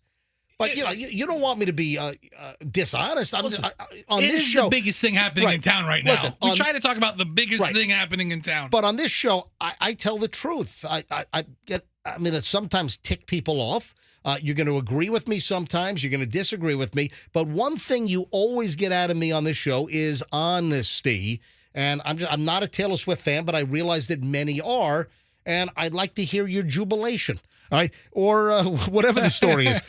800-990-1047 is how you get in. Peter's in Tampa. Hey, Peter, welcome to the MJ Morning Show. How you going? We're well. Go ahead.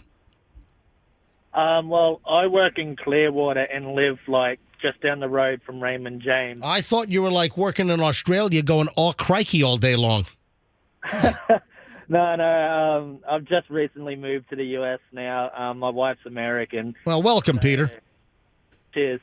But it took me over an hour to get home last night. It took me 45 minutes to probably drive 10 miles, and it's a nightmare, and I've got to do it again tonight. Oh, my God. All right, so hang on a minute. Where do you live up in Carrollwood? Where do you live?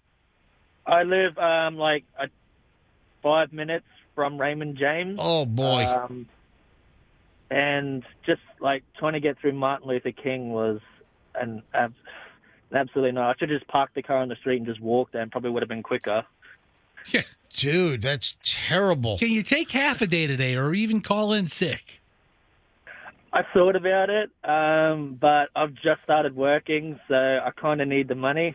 Yeah. Otherwise, I would have. Plus, they'd probably report you to immigration. Are you from Melbourne, Brisbane, or Darwin, where the dingo ate your baby? I'm from Townsville, which is about a 16-hour drive from Brisbane. Okay. 16 hours. What, you're Western Australia? Where is that? Northeastern. Oh, northeastern. So are you up near like Darwin or what? No, near Cairns. Oh, near Cairns. Oh, you know what? I took a Mike Ball scuba boat out of Cairns one time. Okay. I'm from Townsville, which is about 3 hours south of there. So Where's Porpoise Spit? I couldn't tell you. That's a Muriel's wedding joke. There's no Porpoise Okay, Spit. I'm sorry. I'm God. sorry. What are you Am I doing? the only one who thinks Australian humor and geography sucks? Peter, thank you for calling in. I love I'm Aus- sorry for your traffic nightmare. I But love- oh my God, if you guys are going to keep talking about the map of Australia, I'm just going to hang myself now. I love Australians. Oh, yeah, I love them too. Great. Yeah, I mean, listen, Big Brother Australia is my favorite of the bunch. You guys are going to go through every cheesy Australian. God. Yeah. You want to Foster's? What an Australian racist you're being to Peter. Peter. Yeah, oh, I think I ate my baby. That's like every American's from Texas. Bang, bang, bang. Jesus, man. Peter, have a great day. Sorry, Peter. Thank too, you. mate. Thank you. I don't know Have how a to good feel. day. I don't know how to feel about Peter now. He just said good day. Good day, yes. Good day. Yeah, go- Emmy, Everything ends in Go a walk, high go note. walk your koala or something. Folks, if you want to get in regarding Taylor Swift, Peter took, an hour and change to get home. 800-990-1047 gets you in. 800-990-1047. And Emmy in Tampa on line 9. Hello, Emmy. Emmy, you're on. Hello, Emmy. Hello, Emmy. Are you there? I am. Yeah, Emmy, do me a favor. Could you pick up the phone? Because the hands-free is really lousy. It's like the dingo ate your phone. It's like the phone is actually in the dingo. In the dingo's butt. All right. We'll just wait. All right, hold on. Take your time. Emmy, can you hear me? Yes, I can hear you. All right, Emmy, go ahead. That sounds maybe a little better. Emmy, so what happened? You were trying to get an Uber out of the concert? Are you on a cricket? Emmy, thank you for calling. Hold on. Fester, How much are you going to give this? hang on. Fester, Emmy, it's his show, dude. Emmy, What are you doing? Emmy, Hey, I can hear you. all right, there we go. Emmy, that's much better. All right, great. Emmy, go ahead. Okay, I was on speaker before you told me to cut it off. Yeah, I know. No, now we can hear you. All right, so how long did it take you to get an Uber? No, I'm not an Uber driver, but I'm a nurse, and I work in the NICU at St. Joseph's Women's Hospital. Oh, I just saw on the screen, took 2 hours. All right, so wait a minute. You're a NICU nurse at St. Joe's? Yes, at St. Joseph's. And so it took you 2 hours to get to work? Yes. We were told last year it took some of the nurses 3 hours to get to work.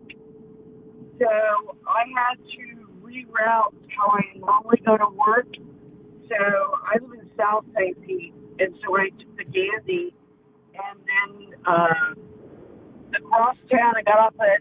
All right, listen, Emmy, the phone connection is really bad, but I got what you're saying. So again, listen, St. Joseph's is right near Ray J, and it took Emmy, a NICU, a neonatal intensive care unit nurse. It took her 2 hours to get to work. Emmy, thanks for calling, but the connection's really, really bad. Get the phone out of the dingo next time. The dingo ate my cell phone. All right, Kimber is in St. Pete. Hey, Kimber, you're on the MJ Morning Show. Hi. Yeah, hi. Good morning, MJ. Hey, good morning. Listen, guys. Yeah, I work for transportation, and we work out of this. Can you believe it's 2023 and cell phone technology sucks this bad? It took us 2.5 hours to get to the airport. Plus, we got stuck in the Rays game coming the other way, and it took us 2.5 hours. People were missing their flight, and we tried to do everything to get them onto the plane. And with little kids, it was crazy, MJ. Well, traffic is a nightmare. I've heard it from a ton of I missed half her Tampa police officers I know. I missed half the story. I think she was talking about an airport because she's talking about, but the phone connection was so poor. Yeah. All right, MJ, listen, it's going to tie things up again tonight, all through the day. Yeah. It's not just tonight. I talked to Madison earlier in the day. She got to the concert at 2. She left her hotel and it was already crowded. What? And the people watching is on point. I may just go down there to laugh at everybody because why is the people watching so entertaining? Some people are you got to understand, this is a national event. She's only doing a few of these concerts compared to other national Only tours. 3 in Florida, right? Well, only 3 in the Southeast. So people are coming from everywhere, and they are into it. If you want some excellent people watching, yeah, you have to fight some traffic. But I wonder how many dads went. Right? How are beer sales? Like parents just Froggy, getting inebriated. check the text lines. What? Read me some of the texts that are coming in. Okay. Oh man, do you know who I wish we had the number for? Remember the mother that called in? Dude, you don't even have the text computer open. Yes, I do. I have it right here. No, you don't. It's on my phone. Get out of here. I'll read you a text. I went to Taylor Swift, and it was amazing. Why don't you Next one. Why don't you have the text lines open today? I forgot my computer at home. What the? Dude, what is wrong with you? You're supposed to do the texting while Roxanne is out this week. I did do it for the rest of the week. Today, I just forgot my computer. You got to be kidding me. So I got all these people texting into, nowhere? Listen. No, they're texting the line. I'm just not answering. It is a call-in radio show, people. I love the text line, too, but call in. Come on, really? Do we need the text line? We're talking to folks. Listen, that's our preference. Yes. It's much more preferable if you call the show at 800-990-1047 versus texting in. MJ, I want to see if you can get somebody on the line that was upset or disappointed with the concert. They thought it wasn't that I don't good. think. Listen, you don't think you get one person? Everybody, even if I would have went or MJ would have went, he could have at least acknowledged that it was a great concert. Listen, if anyone shelled out that kind of money or put up with the Ticketmaster meltdown hellscape, trust me, they're a Taylor Swift could have farted for 3.5 hours, and they would. Hi guys, thanks Tampa. I would have gone to that. They would have loved the show. Taylor wants to get a bunch of grown men at her concert. Do that act. And I want to know. Oh man. Does she dive in the stage and swim away at the end of the concert? Dude, She said. Madison just said. If you get off your phone and stop doing. I was on the text line. You were not. I was returning a text with Sam. I asked Melissa, the caller, if she did the stage dive, and she described it for a minute. Where the hell were you? All right. Dude, listen to the show. So, MJ, what's that? Taylor Swift wasn't all take from the Tampa Bay area. You know that, right? So she must do that every stop, right? So all of the people in the Tampa Bay area didn't just enrich Taylor Swift and make her even richer. Right. This whole tour is supposed to apparently gross like $600 million. Wow. What does she get? Now, there is a nice story here that she donated over 125,000 meals to Feeding Tampa Bay. Yeah. Before the concert. I would expect nothing less of the honorary mayor. But does she do that? The Honorable Swift. Yeah, I'm sure she does. Probably every city. She's got a whole thing going. She's making. She's brilliant. You know the 55 tractor trailers. Yeah. That's just to bring the money out of there. Right. There's no equipment in there. Yeah. That's just to take the money out. What is the 55 armored trucks? Wait a second. 25 trucks are for the stage equipment. The other 25 are the bags of money that she's driving out of town. Back up the cash. Let's go. Yeah, we got some Uber drivers on hold. Then I gotta move on. Shannon is in Tampa. Shannon is an Uber/Lyft driver. Hey, Shannon, welcome to the MJ Morning Show. Hello, good morning. Oh my God! Finally, a decent sounding cell phone call today. Hi, Shannon, you're on. Go ahead. Well, I just ended an all-nighter, so you guys are just getting me. I just left the airport, and I'm turning off both my apps and going home. Wow. All right. So, how many Taylor Swift rides did you do last night? I lost count sometime between like 1 a.m. and 4 a.m. I lost count. Hold on. There were still people trying to get home from Taylor Swift at 4 a.m.? Well, it's the whole ordeal. For the last 2 days, I've been picking up people from the airport who are flying into town. Then I was actually taking people to the airport yesterday who were here for some of the business-related stuff. And then I was picking up people as early as 3 a.m. today that were flying in for the show tonight. Wow. And I just started dropping off people who... Hold on, wait. You were picking up people at 3 a.m.? What airline's flying into Tampa International at 3 a.m., or was it a private jet? 2 and 3 a.m. is usually the quiet time.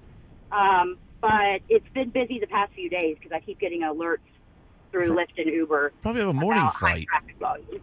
All right, now what about the people we're hearing in other cities that after the Taylor Swift concert, that some people were waiting 2 to 3 hours to get an Uber or Lyft to get out of the stadium area to get home?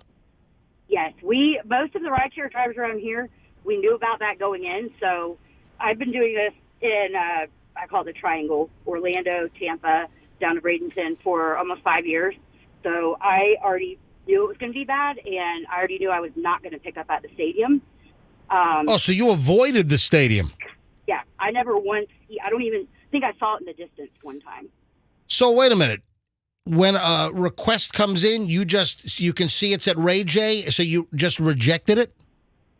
No, actually, some of the locals were really smart, and my first 2 pickups were near Miller Ale House, so they were smart, and I got to them within 7 minutes of when they queued my... Oh, okay, so they left the stadium and then they walked down That's a 15, 20-minute walk. Yeah, they walked down Southdale Mabry. They walked south. A Boy Scout. Wow. And Gotcha. then I had a mom and a teenager that I picked up on the opposite end, so Dale Mabry side near the the Mercedes dealership. Right. So they didn't have as far to walk.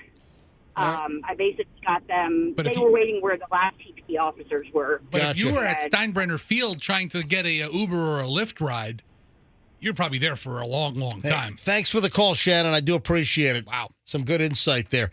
It is 8:11. I've got the Rock the Cash Box word. Running a little late on this. Thank you, Andrew. The Rock the Cash Box word for 8 o'clock is excellent, as in excellent. So this hour's word is excellent. EXCELLENT. Text the word excellent right now, nationwide, to 45911 before 8:15. So you got 4 minutes to go here for a shot at $1,000 cash, or you can enter it on the Q105 app or at myQ105.com. So the word is excellent. Excellent. Boy, you have this gift of just murdering every word. Excellent. It's excellent. I'm trying to just enunciate the word. Excellent. Hey, one other Taylor Swift thing. Somebody sent me this. I guess this happened 3 years ago, but Taylor Swift's dad fought off a burglar who broke into his penthouse? Yeah, I heard about this yesterday after the show. Yeah. And I guess I forgot about it, or maybe I didn't pay attention to it the first time. Here? Yeah, because we had heard from several callers and people and texters and an email that, hey, that Taylor Swift's dad has a penthouse in downtown St. Petersburg, or, Taylor Swift's dad owns a whole bunch of property in southern Hillsborough County. Is that why is that the only reason she came here? No, it's a pretty big stadium, essentially located. I think our stadium could provide 3 nights of concerts. Yeah, okay. At 75,000 capacity a night. I mean, where are you going to go? The Citrus Bowl or the in Orlando? She's the biggest artist ever right now, huh? They should have just done it in the McAfee Theater or whatever. USF Sundome. Yes. Could have jammed out the skip. I just got what? Curtis Hickson Park. Yeah. They should have put it on in the room we have here, the little performance center. Julian B. Lane Park concert series with Taylor Swift. Taylor Swift at Janice Landing. You would rock that place. Hell yeah. Place would have been reduced to rubble. State Theater. So here's the deal. Oh, that's a good one. I like the State Theater. Yeah. All right, so here's the deal. This is from February 18th of 2020. Oh, man. It's like a month before the pandemic. It's like just before all hell broke loose. During the pandemic, all hell broke loose at Taylor Swift's dad's place. So this is from the Associated Press. Looks like the reporting was done by the Tampa Bay Times. Taylor Swift's father recently fought a burglar who broke into his $4 million Florida penthouse. The Tampa Bay Times said that Scott Swift returned to his home in the Vinoy Place Towers in St. Pete on January 17th, just moments after 30-year-old Terrence Hoover used an emergency escape stairwell to climb 13 floors to enter it. The men fought before Hoover ran away. The paper reports citing police records. However, Hoover has a lengthy arrest record that includes domestic violence by strangulation, aggravated battery, burglary, aggravated assault with a deadly weapon, and kidnapping and false imprisonment. Scott Swift picked Hoover out of a photo lineup, and police say that Hoover called them to report the altercation. What? Hoover could not be found, however, until last week when he was arrested on burglary charges. He was being held, and this is back again in 2020, on a $50,000 bond. Taylor Swift was not with her father, and it's unclear whether the intruder targeted the home. The 30-year-old singer lives elsewhere. Hoover's mother told the newspaper that her son got lost while searching for his estranged wife and should only be charged with trespassing. Ends up in Taylor Swift's father's apartment back in January of 2020. Yeah. What? Got lost looking for his estranged wife? Is that the one that he tried to strangle? That he got lost going all the way to the suite and knocking on the door? Got lost walking up 13 floors through an emergency exit to go up to Taylor Swift's father's penthouse at the Vinoy Towers. Man, he's living large. Or Vinoy Tower. Which one? Mr. Swift or the... Mr. Swift. You know, I was thinking about Taylor Hicks management. You know what? I was thinking the same thing. Yesterday, MJ, as I'm You don't even know what I'm going to say. Okay. I was thinking yesterday, we should have done the damn Taylor Hicks concert. As you know, it's Thursday night. Here I am sitting at home in my boxer shorts, heating up, frozen hamburger patties for dinner. I'm like, we should have done the damn Taylor Hicks. Given him $10,000, he would have come to town. We would have rocked out the Mahaffey Theater, and it would have been awesome. His management should have booked his tour around Taylor Swift's tour. Yes. Just like he plays Mahaffey Theater when they get it. Some people are liable to get confused. Can't get in to see Taylor Swift? See Taylor Hicks from American Idol Season 5, or whatever the hell it was. The real Taylor. the original Taylor. With a little twitch, but he's still Silver good. Fox. So that's interesting. The Taylor Swift father intruder story from 2020. Very, very interesting. Very. Yeah. All right, so I'm late on the makeup. I'm late on everything today. Yeah. I mean, we just barely got the rock the cash box word in. What was the word? It doesn't even matter. It's Hey, over. Andrew, why didn't you remind me about the Taylor, the word thing? It's not Andrew's fault. It's all of our. I didn't remember. Froggy didn't remember. But It's not my job. Andrew, you got to remind me. You just got to get in my ear and say, do the word. I'll try to remind you more than twice next time. Hold on. When did you remind me? About 8:02 is when I held the sign up the first time. Yeah, but I listen, if I'm engaged in the show, I'm sorry I didn't see the piece of paper. Right. You just got to yell in my ear, do the cash box word. I'll yell in your ear next time. That's what you got to do. I'll yell in your ear. I want you to know I set an alarm on my phone to ring silently. I blame Fester. I blame me too. Yeah, Andrew, just get in my ear and say, dude, you got to do the cash box word. I'll do it immediately. Because, dude, I got to rock the cash box. Be sure you say dude before you tell him. I got to rock the cash box. Play the song. We did actually get it in. Yeah, another word's coming in, what, at 10? 10 o'clock. So the next, that'll happen at 10:12. No.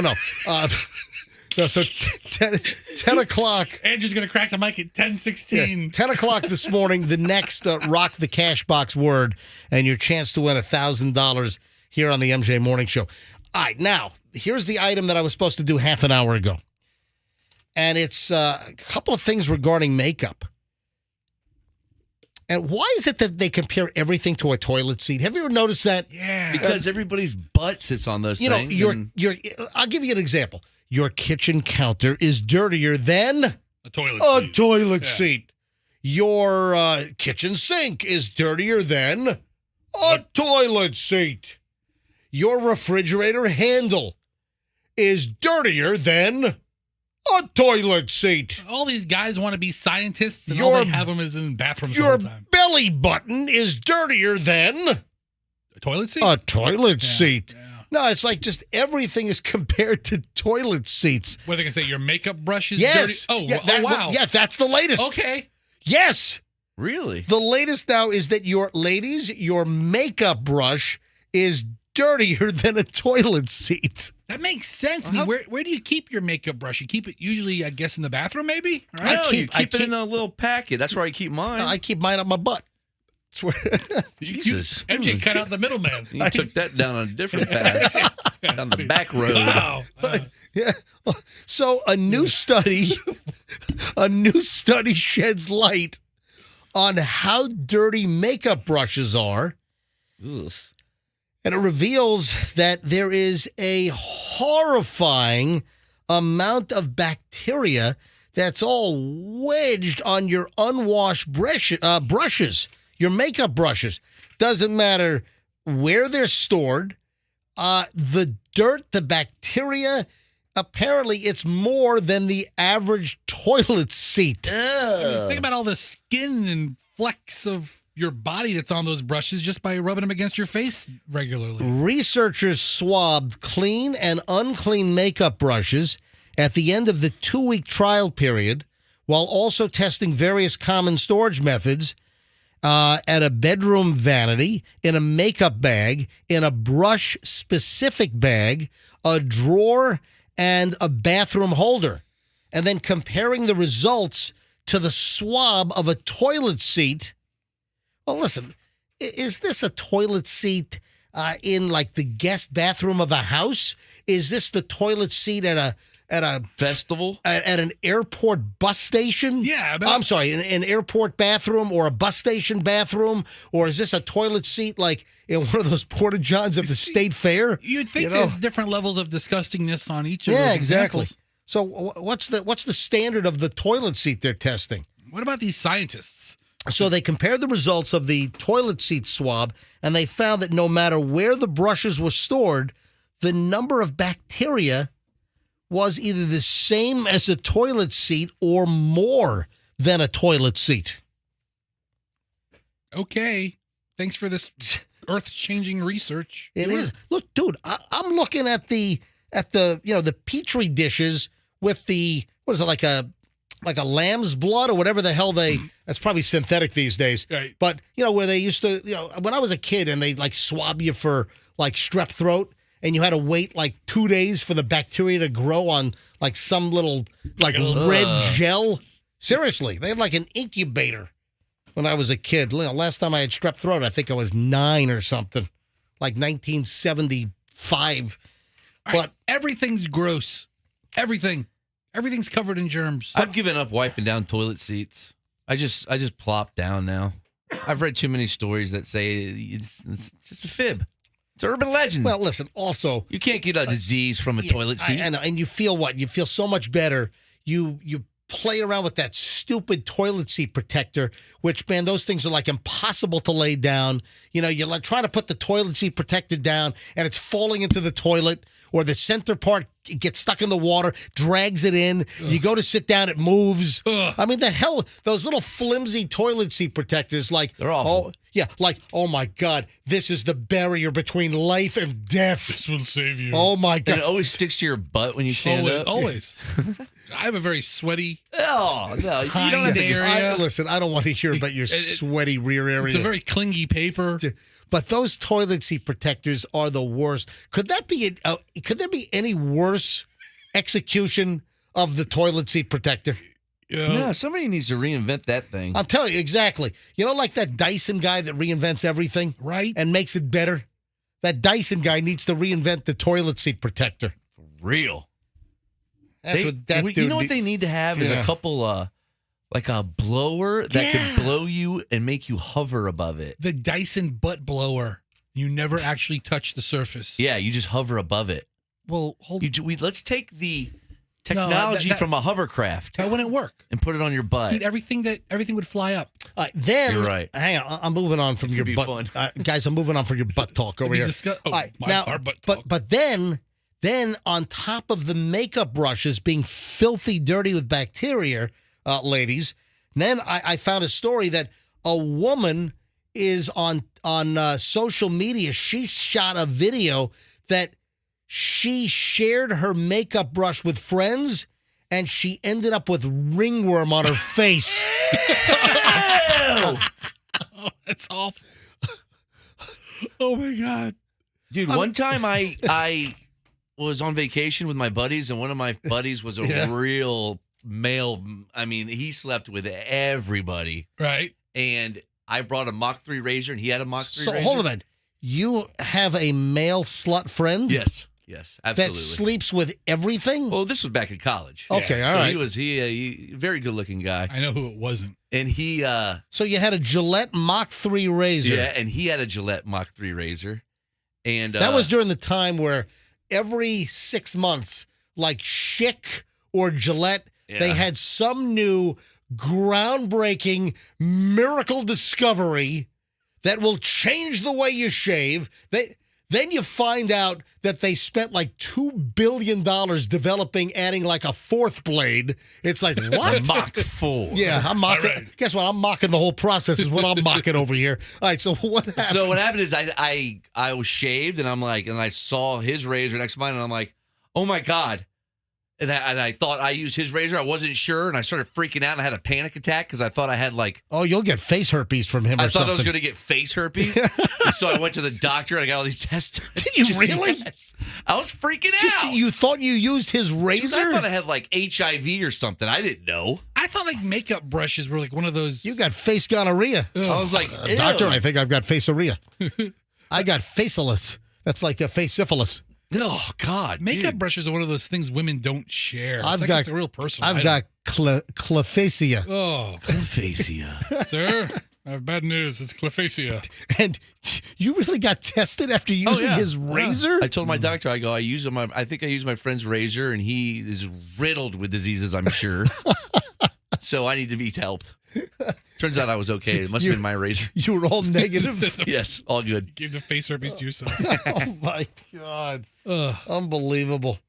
Oh, boy. I can't believe women's faces are so disgusting and dirty, though. No, it's... well, think about how dirty their faces are, MJ. If you have a makeup brush that's dirtier than a toilet seat, and then you apply it to your face, that means all these women are walking around with toilet face. Duty face. But the other thing is, and we've talked about this in the past, like the makeup samples at the store. Yes. Like those things are nasty. Those things will kill you with bacteria. Next report's going to be you're better off kissing your toilet seat than kissing your girlfriend's face. You think we can go to phones? You want me to ask for women that have gotten, face blisters from makeup brushes? That's a really specific ask. Yeah, I think we'll pass on that. Yeah. Listen to this. 2 million dimes were stolen from a truck. Well, that's a good heist, man. 2 million, but a bunch of them were spilled all over the ground. Man, I'm guessing this trucker's going to be in trouble. Listen to this. So 2 million dimes, that's 200 large, right? $200,000. Yeah. Yep. 200 biggies. So 2 million dimes is $200,000. So in Philadelphia, they have a mint. Yes. You've got you got the Denver Mint, you got the Philadelphia Mint. That's where they make the coinage. I think there's only 2 mints. There used to be San Francisco. I don't know if they still have a mint in San Francisco. But you used to have like the S, you used to have the P, the D, so P for Philadelphia, D for Denver, and it used to be S for San Francisco on the little mint marks underneath the dates on coins. But listen to this guy. This is not good for your trucking career. I'm sorry, there's a bunch of mints. I don't know why I said 2. Hold on, where are all the mints? I typed in U.S. mint locations, and it's Denver, Fort Knox, Philadelphia, San Fran, Washington, West Point, New York. The Andes. I never knew all they're this. they're making coins in West Point. U.S. mint locations, according to usmint.gov, and there's a bunch of locations. Yeah, there are 6 places around the country that make the coinage. At the mint. And now the mint doesn't make the paper currency, right? No, that's the paper currency. That's like FedEx, Kinko's, right? Yeah, no, that's not. That's a Canon copy machine. No, no, I've been to the Bureau of Engraving. Wow. In D.C. We went on a tour with the kids. I don't know, maybe 10 years ago, and we were watching the huge presses and all the sheets of like $100 bills rolling. We actually went on that tour. I thought it was great. And then you can buy a big bag of old shredded money. I still have it. It's the size of a pillow, and it's filled with shredded money. You sleep on it every night. We should try to put it back together. Dude, that's the My Pillow guy's next scam. No, I spent like shredded $100,000 in your pillow. No, seriously, listen to this guy. This is a really bad truck driver. So this guy picks up 2 million dimes from the mint to be transported. And the guy decided to get some rest, so he parked his tractor trailer in a Walmart parking lot in Northeast Philly, and they went in and stole the dimes. And in the process, they ended up spilling dimes all over the parking lot. These are brand new dimes to the tune of $2,200,000 worth. And this was, again, from a trailer that was jacked, parked overnight in a Northeast Philly Walmart parking lot. This a total, by the way, of $750,000 in coins were in the truck. So $750,000 were in, and $200,000 were actually taken. Yeah, of course, you get exhausted. They left behind.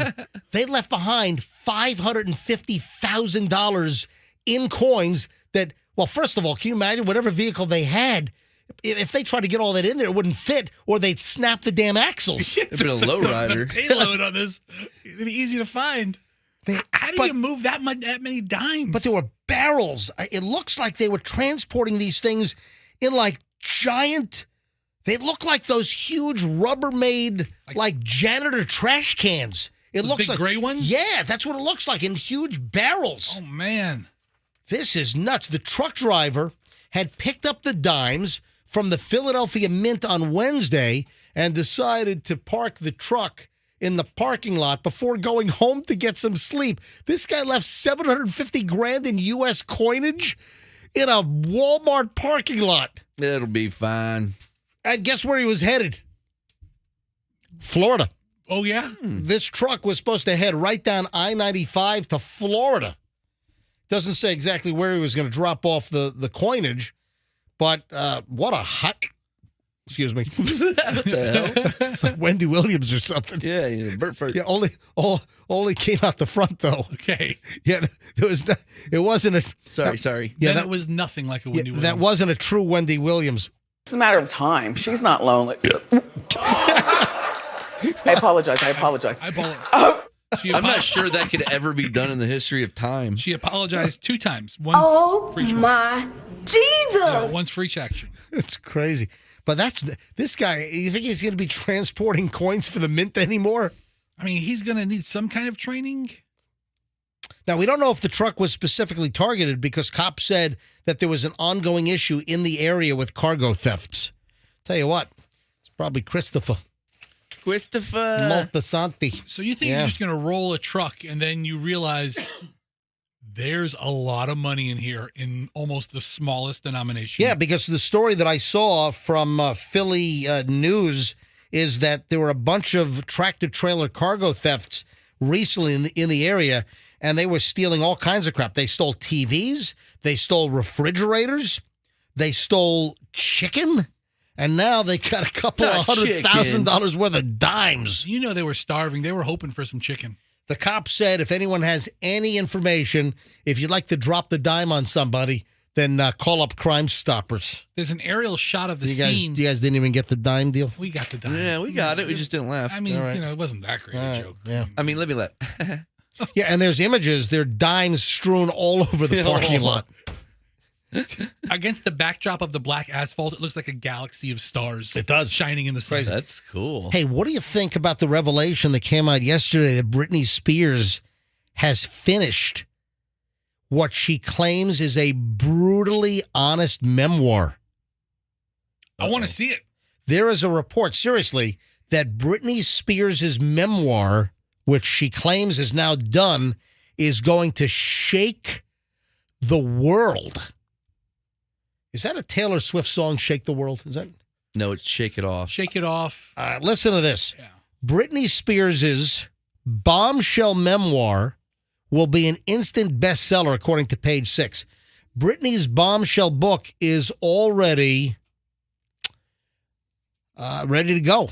Hold on, is it going to be full of like rambling run-on sentences with no punctuation, or is this thing going to be edited? Is there an editor? I mean, I'm sure they put it in Word and it corrected punctuation and highlighted. I just don't know what kind of a writer Britney Spears, unless she worked with somebody, but I bet you she has some serious stories to tell. Page 6 says that we can reveal the superstar's memoir will be released in the fall.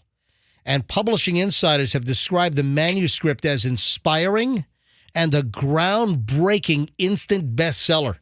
One source said that Britney's book is a story of triumph. It will cover her most vulnerable moments, her childhood, being a little girl with big dreams, her breakup with Justin Timberlake, the moment she shaved her head.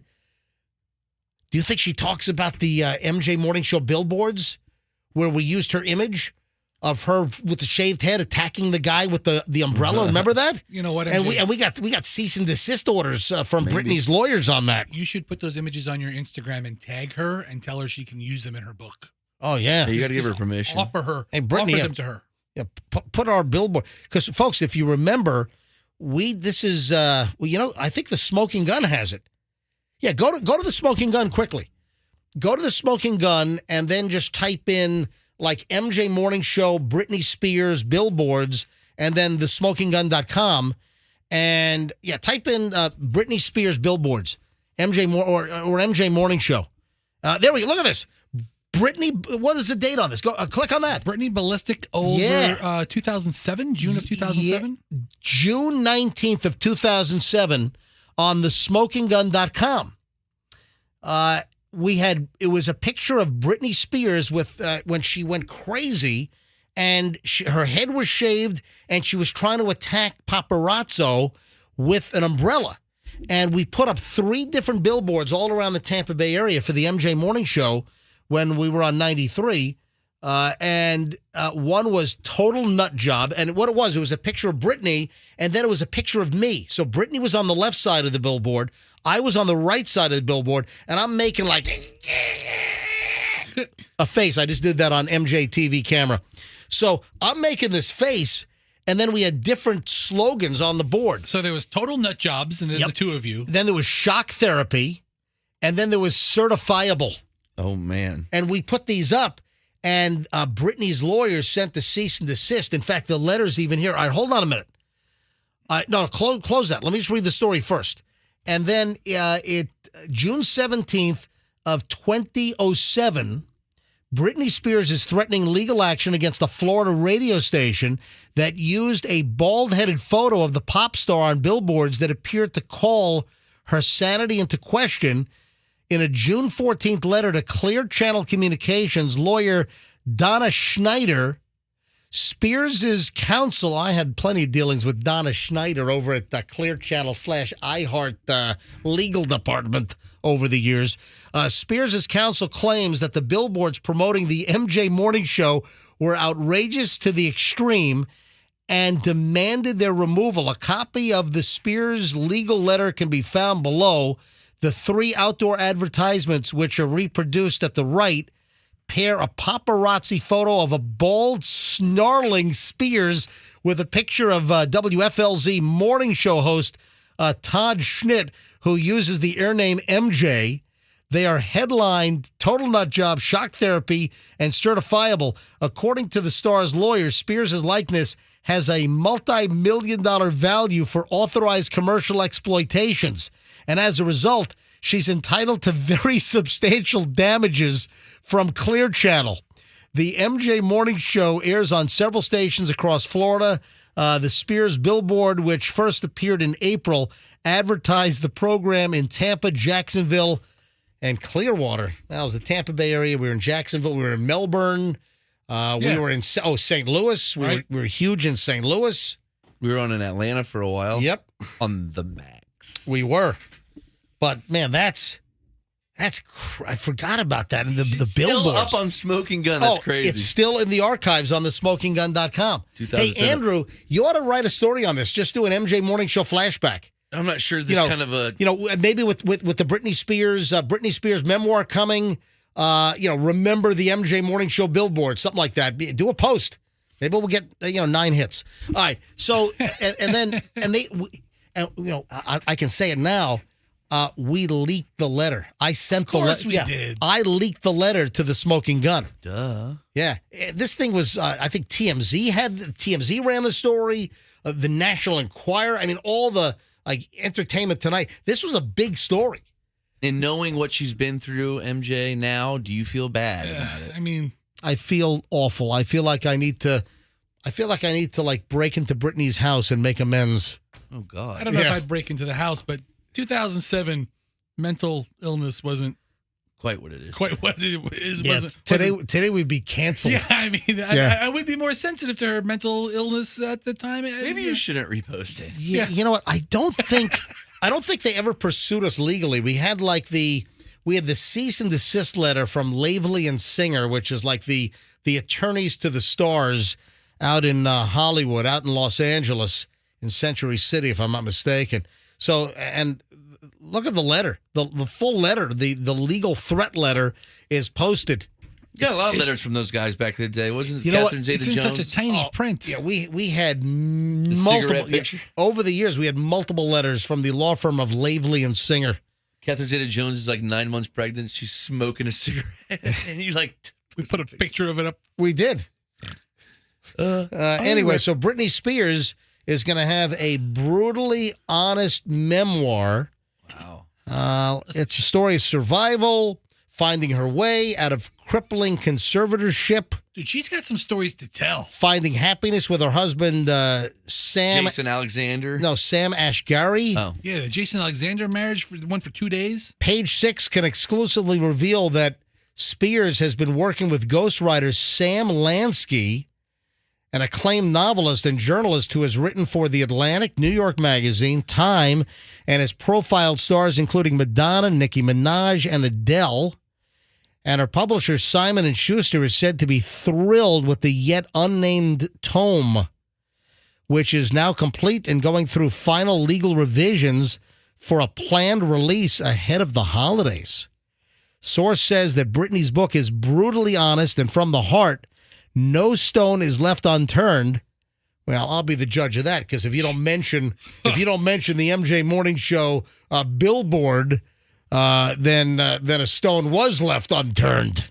Welcome to my audiobook, y'all. Yeah. This is when I started dating Justin Timberlake. Is she going to record the audiobook, do you think? I have an advanced copy of the book. I have chapter 1. Yeah, what does it say? Chapter 1. Hey, y'all. It's Britney, bitch. That's not it. That's what she should name the book. It's Britney, bitch? It's Britney, bitch. That's a great name. Yeah. Chapter 3, K-Fed.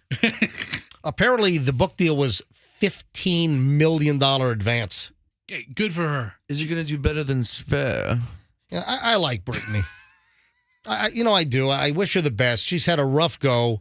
Yeah. I think she's, somewhat of a tortured individual. And, I learned a long time ago, after the whole Billboard incident, I felt bad. Yeah, you should. I did then subscribe to the notion of leave Britney alone. All right, and by after the Billboard incident, you mean like 2020? Leave Britney alone. I mean, you don't exactly feel bad the minute afterwards.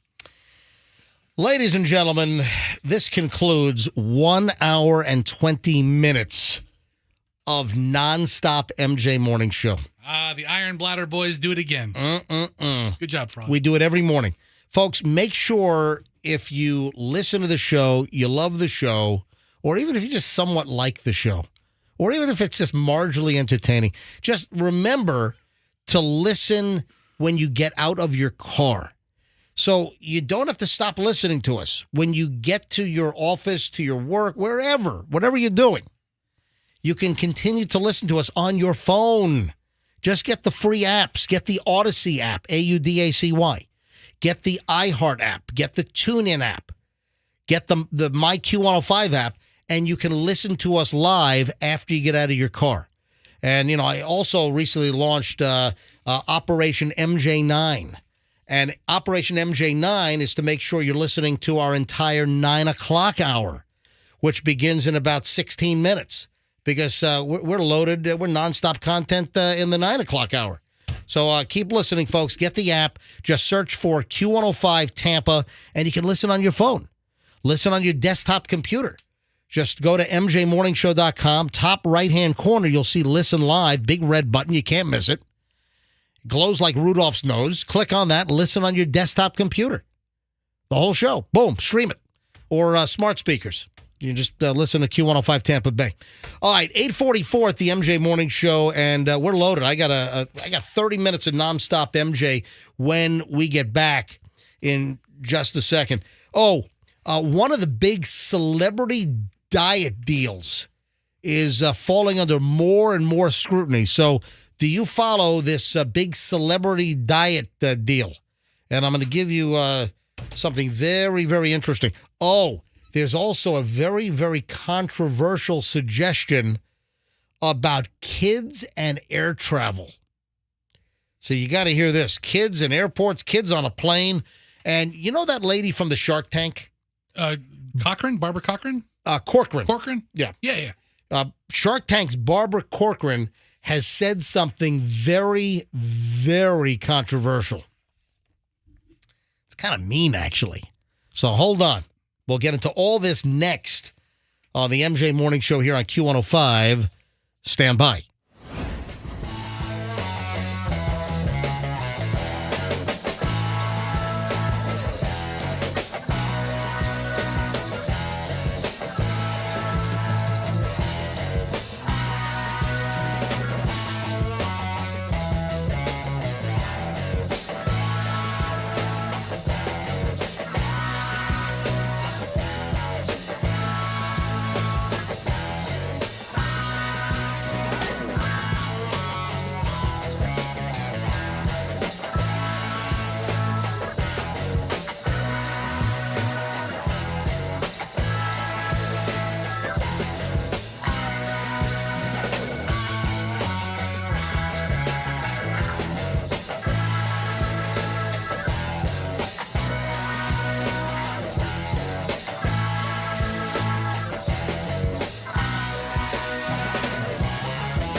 Show on Q105, 8:57 at the MJ Morning Show.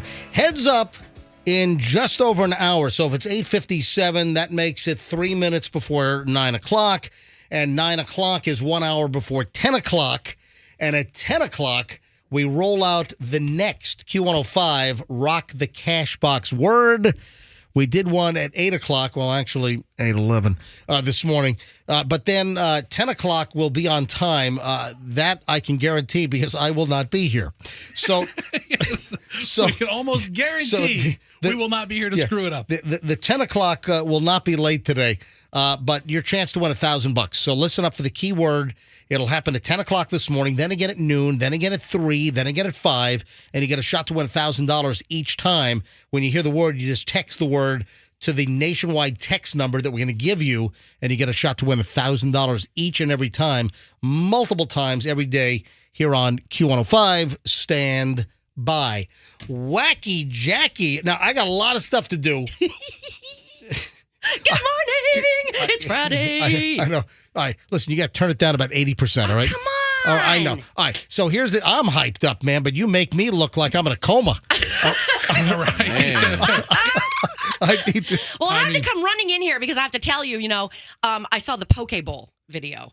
And I'm telling you, next time I want to be invited for dinner because I can't wait to go through there with a fork and just dig into all the bowls of perfectly cut stuff. It was beautiful. Was that amazing? It rivals any restaurant. So you saw the video on my... It's so impressive. Yeah. Yes.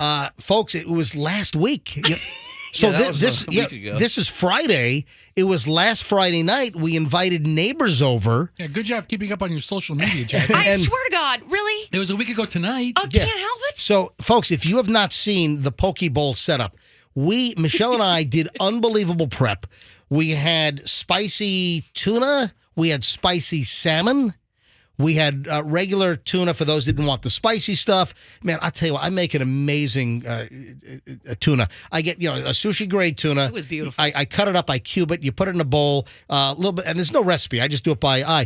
Throw in some soy sauce. I throw in some sriracha sauce. I sprinkle in some shichimi. Then I drop a generous amount of sesame oil, 100% Japanese pressed sesame oil, and the flavor is just incredible. I had the koshiyakari real Niigata grown sticky rice. Niigata grown? Yeah, Niigata from the rice terraces, baby. Does it grown when you cook it? No, I just the rice was grown in Japan, and then that's a funny joke. And then you guys all missed it, but she does the rice grown, playing off of you saying grown. Quack quack. Yeah, right. I'm giving myself a quack quack for that. Yes, you are. All right. Well, as much as I've been enjoying the sausage fest that you guys have had running through here all week, I figured I would just stop in and lend a little, ladies' touch to stuff. And sit in Roxanne's mic. That is correct. Sit in her position. And you're welcome. So, and then, of course, I made the rice in a Zojirushi top-of-the-line rice maker. Oh, which you did? We're still talking about Poke Bowls. I'm sorry. Thanks, Jack. Hey, but here's the deal. I love Poke If you want to see the unbelievable assembly line with all of the vegetables. It's amazing. It really is. If you want to see the video that Jackie is in love with, the video is on my Instagram, Certified MJ Radio. Leave a comment. Give me a follow. Certified MJ Radio.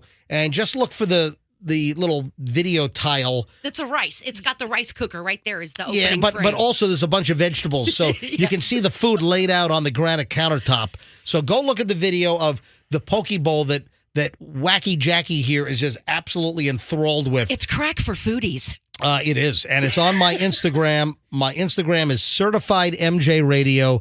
That's Certified MJ Radio. Is it true that one of your friends got a parasite from that salmon? No, oh my God. They did not. So get this. Yeah. So there's this YouTube page I watch called Your Daily Dose of Internet. Yep. Right. And it's this guy that snips together video clips, and it's a very interesting compilation. Stuff he gathers from around the internet? Every couple of days he puts out another couple videos. And? He said that sushi places have to freeze their sushi before they serve it to kill parasites. That's true. Okay. Yeah, that is true. But then he said the eggs survive. Nah, if you freeze fish for a certain, it's like 3 days at minus or whatever it is. No, all the parasites are killed. It's not true. All right. I'm playing what the internet says. Not true. But yeah, the sushi that you eat, almost all that fish was previously frozen. Yep. Listen, even the like the $400,000 chunks of bluefin tuna they haul out of the Pacific and then auction off in Tokyo, those are frozen. They're flash frozen on the fishing vessels as they're out in the Pacific catching these things. Look, dude, I don't want to set you off. Yeah. But I had some Sam's Club sushi the other Oh, day. stop it. It was on point. No, it wasn't. It was on No, it wasn't. point. Dude, eat your pretzels and pizza slices and hot dogs from Sam's Club. Sushi, come on, give me a break. Sam's Club sushi. The $4.99 rotisserie chicken, that's fine. All right, or Sam's Club $4.97. Something like that. Yeah. Well, Fester's got the freaking sushi in one hand, and he's got the big barrel of cheesy puffs in the other arm. Okay, there I he do. Goes. That's dinner. I do. I don't need to be mocked for it. You're so healthy. I gotta call my wife here. My wife just sent me something. I'm like, oh my God. So hold on. I want to call Michelle. What time is it? Oh, damn. She might be. You working out? Yeah, it might be gym time for Michelle. Hang on, let me try her cell phone. She might be just getting there. I hesitate. I was calling the house number, but I think I need to call her cell number. I might be able to get her, or maybe not. Well, we do know the Princess phone has superior audio quality. I literally cannot talk right now. Hey, hold on, Michelle. Hold on. What's that? Are you at the gym? Yes. Have you started yet? I'm walking in. All right, hold on. Just before you go, Michelle, you sent me the story, and I'm like, oh my God. I received that from somebody else this morning. Holy crap. Michelle, he was in our house. That's why I sent it to you. Like, look who you let in our house. Look what kind of people you're letting in our home. This is a well-known, rich attorney. This is a crazy story. All right, I'll let you. You're doing X-Force right now, right? I'm walking in right now. All right, so Michelle, we both do X-Force, and look. I'm wearing an X-Force T-shirt today on MJTV. Cool. Props, mad props. Yeah, Michelle and I do X-Force. We do the workouts twice a week, and I'm seriously, I'm noticing massive results. Look at my chest. Ew. Look at your chest. Are you talking to Jackie now? Because that is her fantasy. All right. It is. I don't know if I can contain myself. You're asking the right I'm going to crawl over the console right now. Hey, Michelle, so I'll let you go work out. I'm going to share the story, okay? All right. All right, this is crazy. All right, so a South Tampa lawyer was arrested. Like a well-known lawyer, or no. This is a fairly well-known lawyer. Does he have billboards everywhere? Well, no, he doesn't. Okay, but this lawyer, he's been in my house, and he fired shots inside his house. So he fired shots in his house. Not my house. All right. Man. So Michelle just sent me this story, which was published yesterday in the Tampa Bay Times. And the headline is Tampa lawyer arrested after firing shots in home during argument, record show. A Tampa trial lawyer who gained national notoriety for suing nursing homes is facing criminal charges after firing 2 shots inside his South Tampa mansion during a domestic dispute this week. Record show. Police on Monday arrested James Lewis Wilkes II, 72, on charges of aggravated assault with a deadly weapon, a felony, and misdemeanor battery. The woman involved in the incident also might be prosecuted, according to police. Wilkes called 911 shortly before 7 a.m. and said a woman had hit him in the face during an argument in the home they share on the 400 block of South Royal Palm Way in Beach Park. According to a Tampa police report, during the call, the dispatcher could hear a woman in the background shouting that Wilkes pulled a gun on her and shot a wall. Okay, that's not good. Wilkes told police that he and the woman, whose name and relationship to Wilkes are redacted from the report, were arguing when the woman hit him in the head with something, possibly her hand. He said that he was worried the woman was going to get one of his guns, so he went to the home's main bedroom where he moved a handgun and a shotgun, according to the report. Wilkes said that he was afraid, so he picked up a .45 caliber handgun.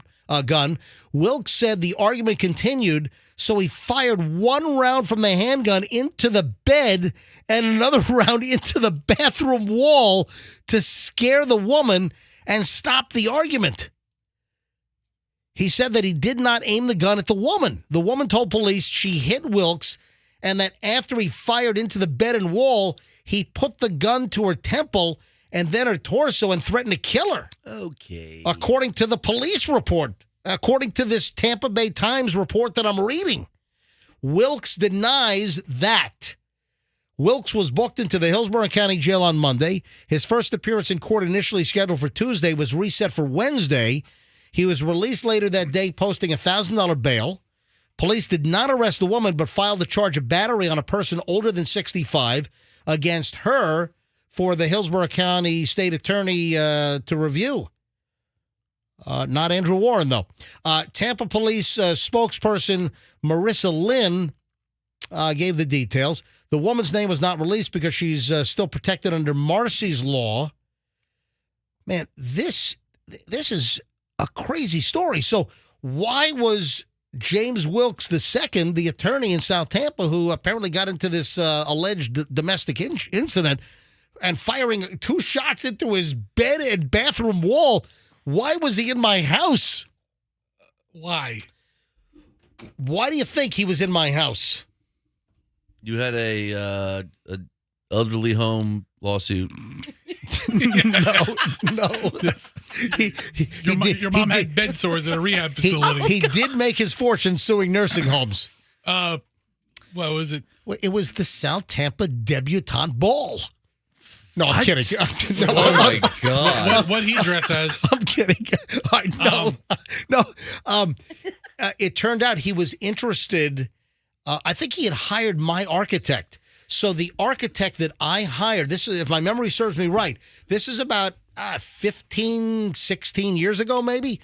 So Wilkes was in my house because he liked my house. I think he hired my architect, and my architect brought him through my house for a tour. Oh, God. And the good news is he didn't shoot my bathroom wall or bed, allegedly. Can I just say? Yes. And I'm sure this guy's a respectable lawyer. Well, listen, I think he's done a great job as a lawyer. He's due his day in court. He knows his architect. I'm not making any judgment on, but if your name is James Wilkes, anything, stay away from guns. No, it's John Wilkes. Oh, no, dumbass. You dumbass. Okay, I thought you were. Wilkes. It was John Wilkes Booth. I've been sitting there joke up in my head the whole time. It's John. If your name is Wilkes, anything. If Wilkes is anywhere in your name,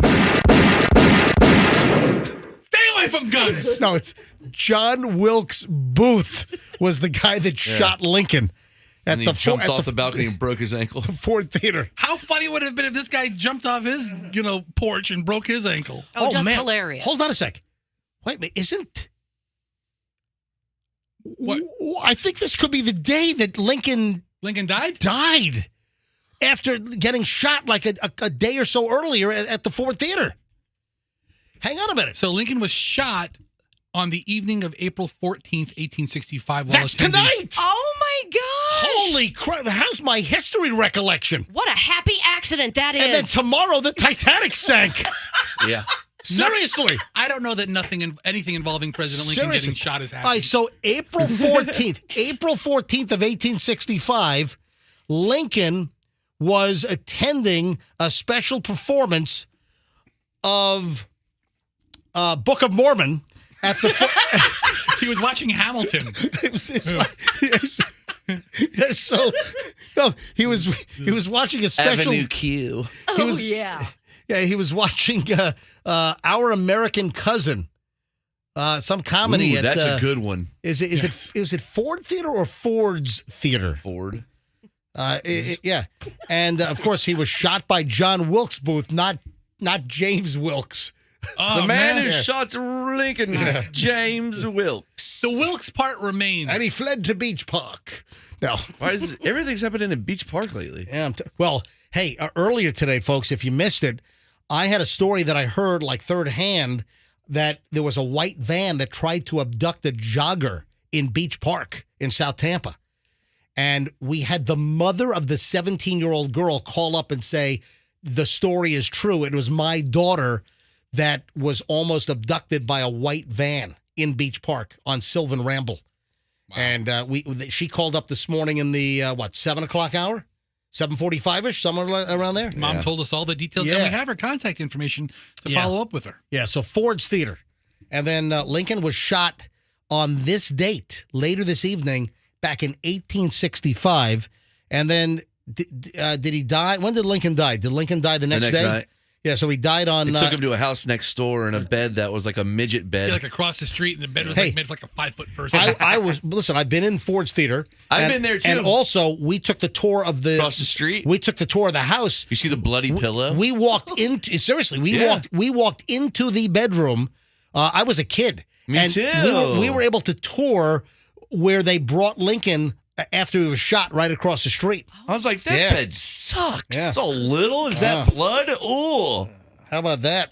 Pretty cool. And then a little quiz. You ready? Yeah, go ahead. What did Wilkes scream when he jumped off the balcony? Oh, I know.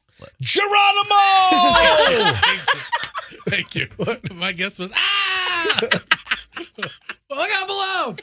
What did he say? This play sucks. I mean, what? What did he yell? I don't know. I'm asking you guys. It was like something political. Like he's like something like, the tyrant is dead or something. I remembered reading that somewhere. There is something. He shouted, "Sic semper tyrannis, ever thus to tyrants." Yeah, something like that. And then he went, "My eagle, son of a bitch!" He was on the run for a while. Have you ever watched a story? Yeah, they're looking for him on horseback. The manhunt for Lincoln's assassinators. We got a little sidetracked here because my wife just sent me the story about the South Tampa, the lawyer that shot up his house. Well, I'm just glad this guy's last name isn't Millhouse. Because that go on and or on. Hinckley. Yeah, right. All right, so here's the deal. I mentioned a couple things. I got to cram these in. Let's go. So Barbara Corcoran, who is on Shark Tank. Do they still do new episodes of that? Is that still? Yeah. It is. It's still new. That's always a good show. I could always sit down and watch a Shark Tank. I just watch so little network television, but I do catch like Shark Tank, like the reruns that they run like on CNBC on the weekends. And that's where I watch it. But if there's nothing on and you see Shark Tank, all right, we can watch Shark Tank. You know what? Pound for pound, Shark Tank is a decent show and it's entertaining. Right. Absolutely. But Barbara Corcoran is coming under fire because a clip has resurfaced of her declaring that she loves to fire employees. Ugh. All right, I saw this clip. That doesn't age well, does it? She said she loves to fire employees on Fridays. I saw the clip. That's when they all get fired. That's when you always get fired. So do radio companies. About to say, I mean, good shift. This could be our last day here at the at Q105. No. Hey, I was just told we have a meeting after the show. Hey, Wacky Jackie, let me tell you right now that we are disposable as frickin' paper clips in this place. Trust me. Not to me, you're not. I know, but you're No. not. Your I would. name's not on the door. I would jump off the roof Yeah. if they said no more MJ Morning Show. I Would you can't. scream, "Semper Te Tyrannis"? Semper Te Tyrannis! All right. My ankle! Oh, no! Broke your ankle. This is really going off the rails. All right, so tell me about, what do you know about this Barbara Corcoran old clip that resurfaced where she says that she said, here's the quote, "What I would love to do is call someone into my office on Friday. I love firing people on Friday." So this is a clip from a podcast, the Diary of a CEO podcast from back in December that has surfaced now, where she seems to get a thrill and was almost like a charge out of firing people. All right, so she's not firing everybody walking around. You're fired, you're fired, you're fired, you're fired. She's talking about toxic people in the work environment, that she would enjoy firing toxic people in the work environment because that hurts the whole team. Well, listen to this. And she would like go to him like on Wednesday Well, and be like, I have the quote. Listen, she said, "How do you know about this?" Because I told you I saw the clip. All right. I didn't think we'd be talking about it on the show. Why not? because we don't do that much Shark Tank. I didn't think Barbara Cochran firing people. I didn't think she was that gleeful about it. I thought she Also, was more matter of fact. do you remember she got scammed? First of all, do you have the audio? Hey, Andrew, see if we can find the audio of her. I meant to poll that, but listen, I can't think of everything. So she said, quote, I would stop by somebody's desk on Wednesday and say, hey, would you have any time sometime on Friday? And she would like lay the trap, bring them in on Friday, and then fire them. Yeah, that's how. All right, so yeah. What do you want her to do? Hey, you got some time on Friday? Love to chat with you. Let's hang on Friday. Come up by my office on Friday. You're fired. But she sets it up like, hey, the boss wants to see me. You don't get called in 2 days early for an appointment to get fired. But she sets it up to where she goes to the person who's the center of toxicity and says, man, I've got a meeting with Ron DeCastro and Rick on Monday. Dude, nobody gets fired on a Monday. Yeah, yes, they do. But wait a minute. I called the meeting, though. Yeah. Okay. Yeah. Oh, my God. Why do you have to panic me like that? All right. I called the meeting. That's what MJ fires This managers. is where well, no, seriously, I've got a meeting on Monday after the show with Ron DeCastro, the new market manager, with Rick Thomas, our new program director, and then Max, our chief engineer. And this is where I laid down the gauntlet that if I don't get a new studio, we're walking. Wait, you haven't talked to me about that or Fester. No, I'm walking. No, seriously, I've got a studio meeting. So hopefully we're getting closer to a new studio because this place is just, it's a miracle that any decent radio comes out of this room. Because this place, I'm telling you, this is like a porta potty. I'm sorry, this is like my happy place. This is my happy place. It's a testament to how good we are. You're also very happy in porta potty. Right, so all right, here's the audio of Barbara with Stephen Bartlett. All right, go ahead, roll it.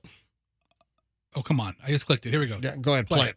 Play. Oh my God. How many windows are you going to open up here? I don't know. 27. Dude, you have no idea what you're doing. I don't have it. It was a hyperlink. I clicked it and it went to a hyperlink. I don't. But she says she loves firing people on Fridays and she calls them to the office. She makes an appointment, but not everybody. She likes firing the person who's being toxic in her work environment. So I understand that. Now, you want to talk about another controversy? We have, hang on, Andrew, do you have the audio? All right, Andrew has the audio. See, Andrew knows how to operate a computer. He doesn't know how to remind me to do the keyword at 8 o'clock every morning. But Andrew knows how to operate a computer very, very well. What was that? You want the audio or not? Good for you, Andrew. Talk to you like that. You go, Spider. Go ahead, Spider. Go ahead, Spider. You go. You go, bruh. All right, roll the audio. Go. I did some, but not a lot. What I would love to do is call someone to my office on Friday. I love firing people on Friday.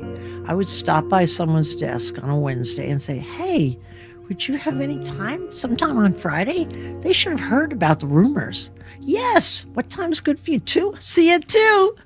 I couldn't wait till they came in to fire them. You know why? Because I picked out individuals who were negative, and my attitude toward the negative person was they were ruining my good kids. Whoop. All right, so there you go. Yeah, so she's not getting off on firing everybody. I like the somber music while she talks about ruining people's family lives. I love how she referred to her employees as kids. But she claims firing toxic people in the workplace. She was just like this. She'd have a field day with you, Fester. Here she is. Here's Barbara. I'll be the most honest employee. You've got a poison control center warning on your shoulder. Yeah. All right, so there's this other controversy that's brewing. What time is it here? You know what? Let me hold this over because I don't want to rush this. I don't want to short shrift this. There's a controversy about somebody begging for a change in airports. I'm like, are you kidding me? First, this is never going to happen, and I know that. But just the concept and the claim they make, what ruins air travel on the airplane and at the airport, you got to hear what this is. Hold on. That and, the celebrity diet, the big celebrity diet fad. And I'm not talking about Wegovy or whatever. Ozempic? That whole deal. The diabetes where they're all taking that to lose, all the pounds. But there's another little controversial diet deal. And, well, there might be some ramifications. Hold on. We'll get to all of this next in the final chunk of the MJ Morning Show here on a Friday here on Q105. Now,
can't wait this weekend. Gonna chill out, maybe do some swimming off of the Davis Islands beach.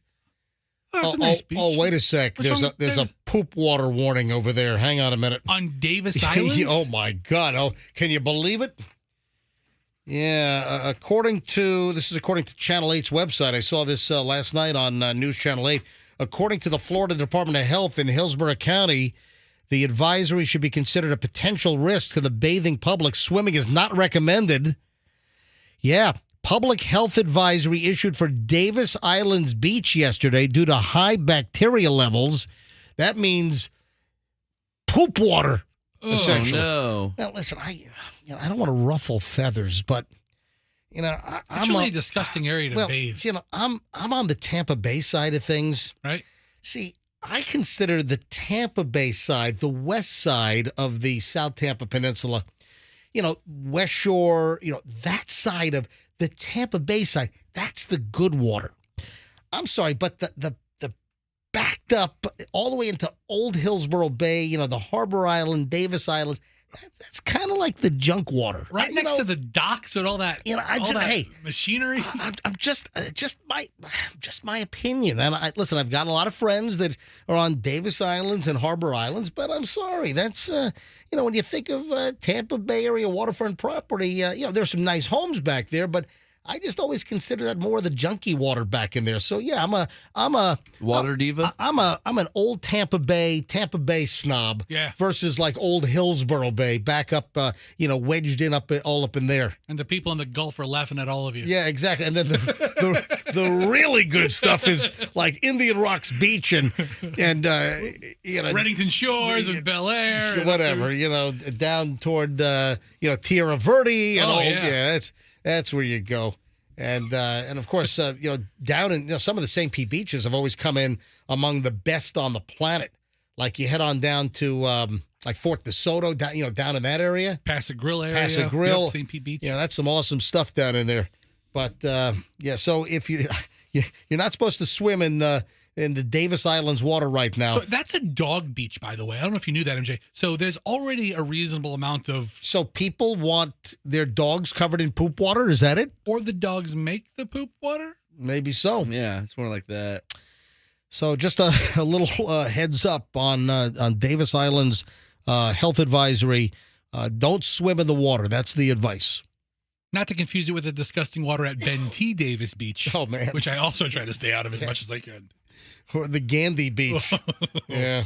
2 smokestacks across the way. Yeah. That just looks nice. All right. Hey, where are the award-winning beaches in the Tampa Bay area? Well, right along 2 roads. The Courtney Campbell Causeway and then the Gandhi stretch over on the Redneck Rivieras of the Tampa Bay area. All right, so 2 things, 3 things, a bunch of things before we get out of here today. There is, and listen to this. I mean, this is nothing official, but a passenger is claiming that children make travel 100 times worse at an airport. And there's a traveler on Reddit who is begging for child-free airports. Child-free airports? Child-free airports where children are not permitted. Wait, like a 55-plus community for airports? That's not going to happen. Villages Airlines. Yes. Florida's friendliest airline. Yeah. Airport. This ain't going to work. The Villages Airport. Of course not, but they're just floating this. This was a whole Reddit thread, and there is an irate passenger, and the claim is their flight was delayed 60 minutes and just went off on how kids were running around the airport, making the hour-long extra wait insufferable. Yeah, I'll tell you what, why don't we just plant this guy right in the play area at an airport? You know where they have like the little playhouses or the little airplanes the kids can climb on? Mm-hmm. Do they still have one of those at Tampa International? I'm trying to think if they or do. Do you just climb that flamingo now? You can get like 12 feet up the neck. Dude, you can touch the flamingo. Are people going to damage that? I hope they don't. No, people just take pictures with it. Yeah, I haven't seen anybody try to. But someone's scale going to the flamingo. lose their balance and fall into the thing. Is that thing fortified? Yeah, it's pretty. Is it sturdy? Is it shellacked? It's pretty shellacked, and I think it's on a metal rod coming out of the ceiling, so it's not going anywhere. I've been there. I've touched it. I've pushed it. Didn't move. I kicked it. It Hold didn't on. move. You pushed the flamingo at Tampa International? Okay, Don't touch it. I didn't push it like that. I just kind of pushed against it, and it was pretty sturdy. All right, so this passenger is all ticked off. They want children-free airports. How do you pull that off? Yeah, right. It's a bit delusional, isn't it?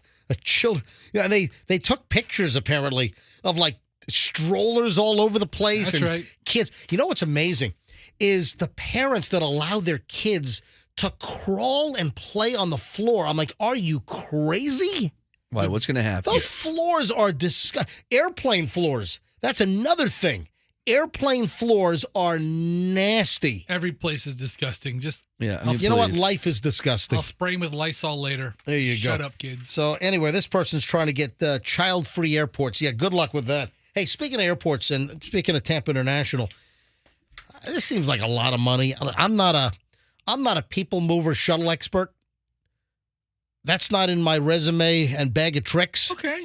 But they're replacing the people movers, the shuttles that take you from the main building to the different air sites. And listen, Tampa International is phenomenal.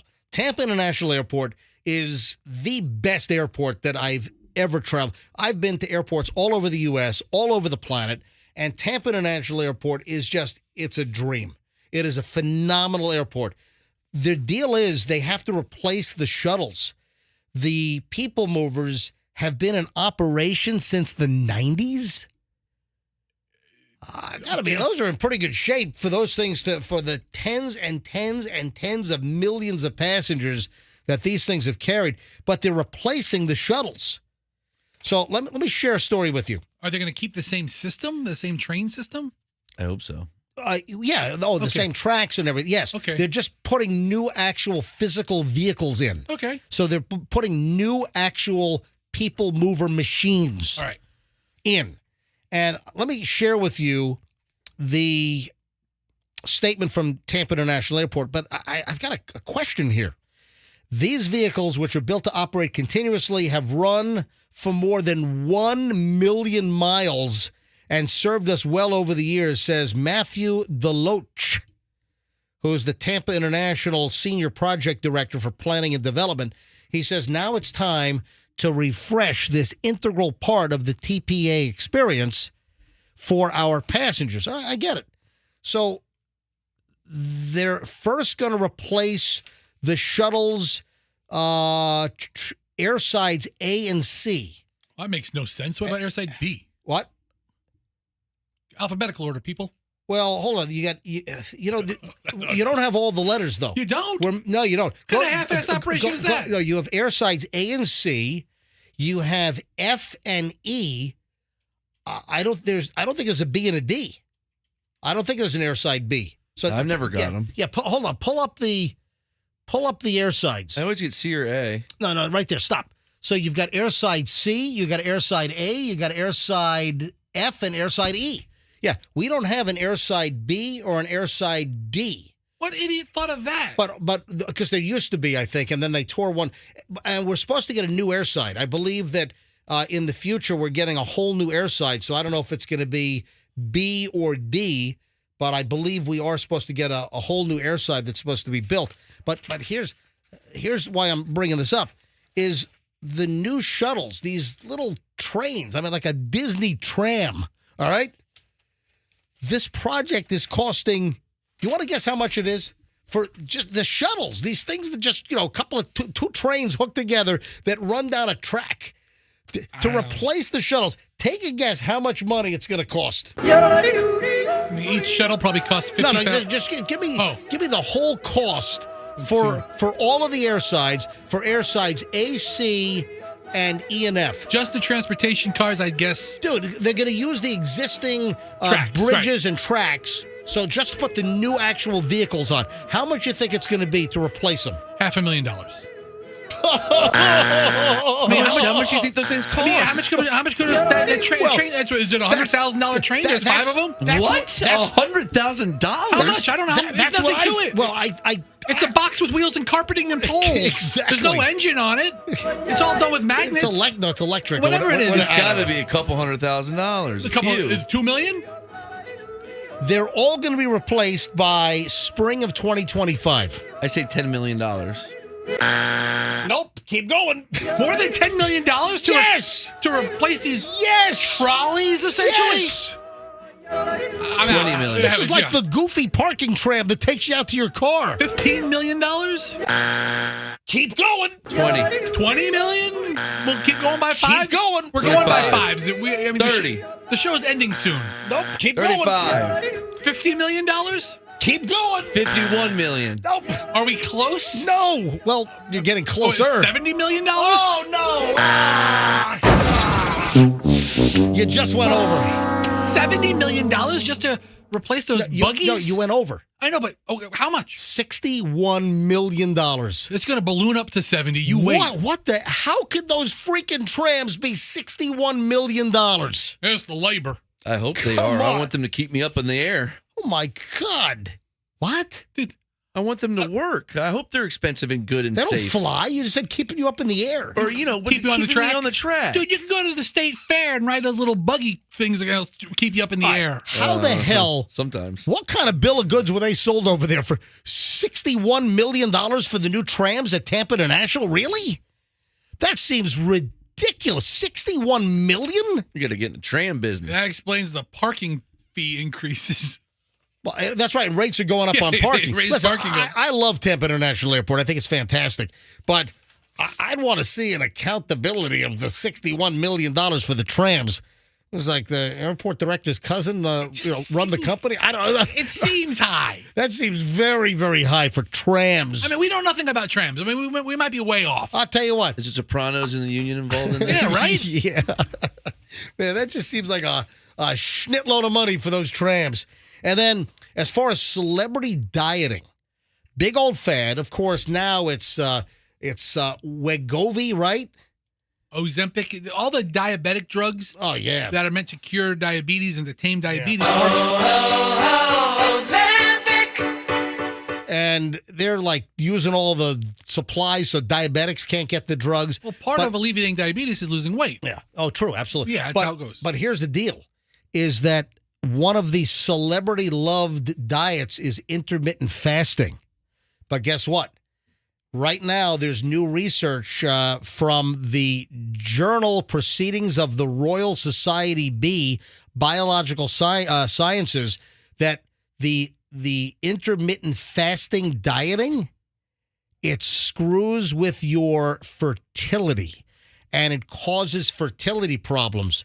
And listen, you've got a lot of celebrities that are big on this. Jennifer Aniston, Nicole Kidman, Cameron Diaz, Mark Wahlberg. He's not going to have any babies. And the women are probably past their childbearing age. However, there is research that says that this whole intermittent fasting phase and trend, that it screws with fertility. Yeah. I read it's not really that healthy for you. In other ways, But I've read reports that say that intermittent fasting can extend your life dramatically. I don't understand. Listen, I don't know what. Listen, you know this science. One day something's good for you. The next day something is going to kill you. I mean, who the heck knows? Oh, boy. And with that, I think we come to an end of another successful MJ Morning Show broadcasting week. I miss Roxanne. Say it again? I miss Roxanne. Now, okay, well, call her up and say hi. She'll be back Monday. I'm excited. Roxanne's back. No, Roxanne is a very valued part of the program, and Roxanne will be back on Monday. I am not going to Taylor Swift tonight. I am not going to Taylor Swift on Saturday night. I did not go to Taylor Swift on Thursday night last night. So you wish you could go? I mean, I want to see that stage show. I mean, just for the spectacle of enjoying and appreciating a show, I'd like to go. Yeah, I mean, the entertainment value, apparently the stage show is elaborate and phenomenal. I'm just, I'm sorry, I'm just not into the music. I'm sorry. How long till she hits the Vegas Strip with a residency? Yeah. I think she's too big for that. About 15 years from now, you wait. Yeah, it's That's like what Elton John said. Like the Adele residency. It's like, what? Cheapest ticket's like $7,000 a seat. What are you, crazy? Adele doesn't put on a show like Taylor. Nope. Anything else, guys, before we get out of here? Have a good weekend. We are calling it a week. Ladies and gentlemen, have a phenomenal weekend. Website always loaded, mjmorningshow.com. That's mjmorningshow.com. You can drop me an email, any content, any contact you want to make with me. My private email is mj@mjmorningshow.com. And we'll see you back here on Monday, folks. Have a great weekend, and let's be careful out there.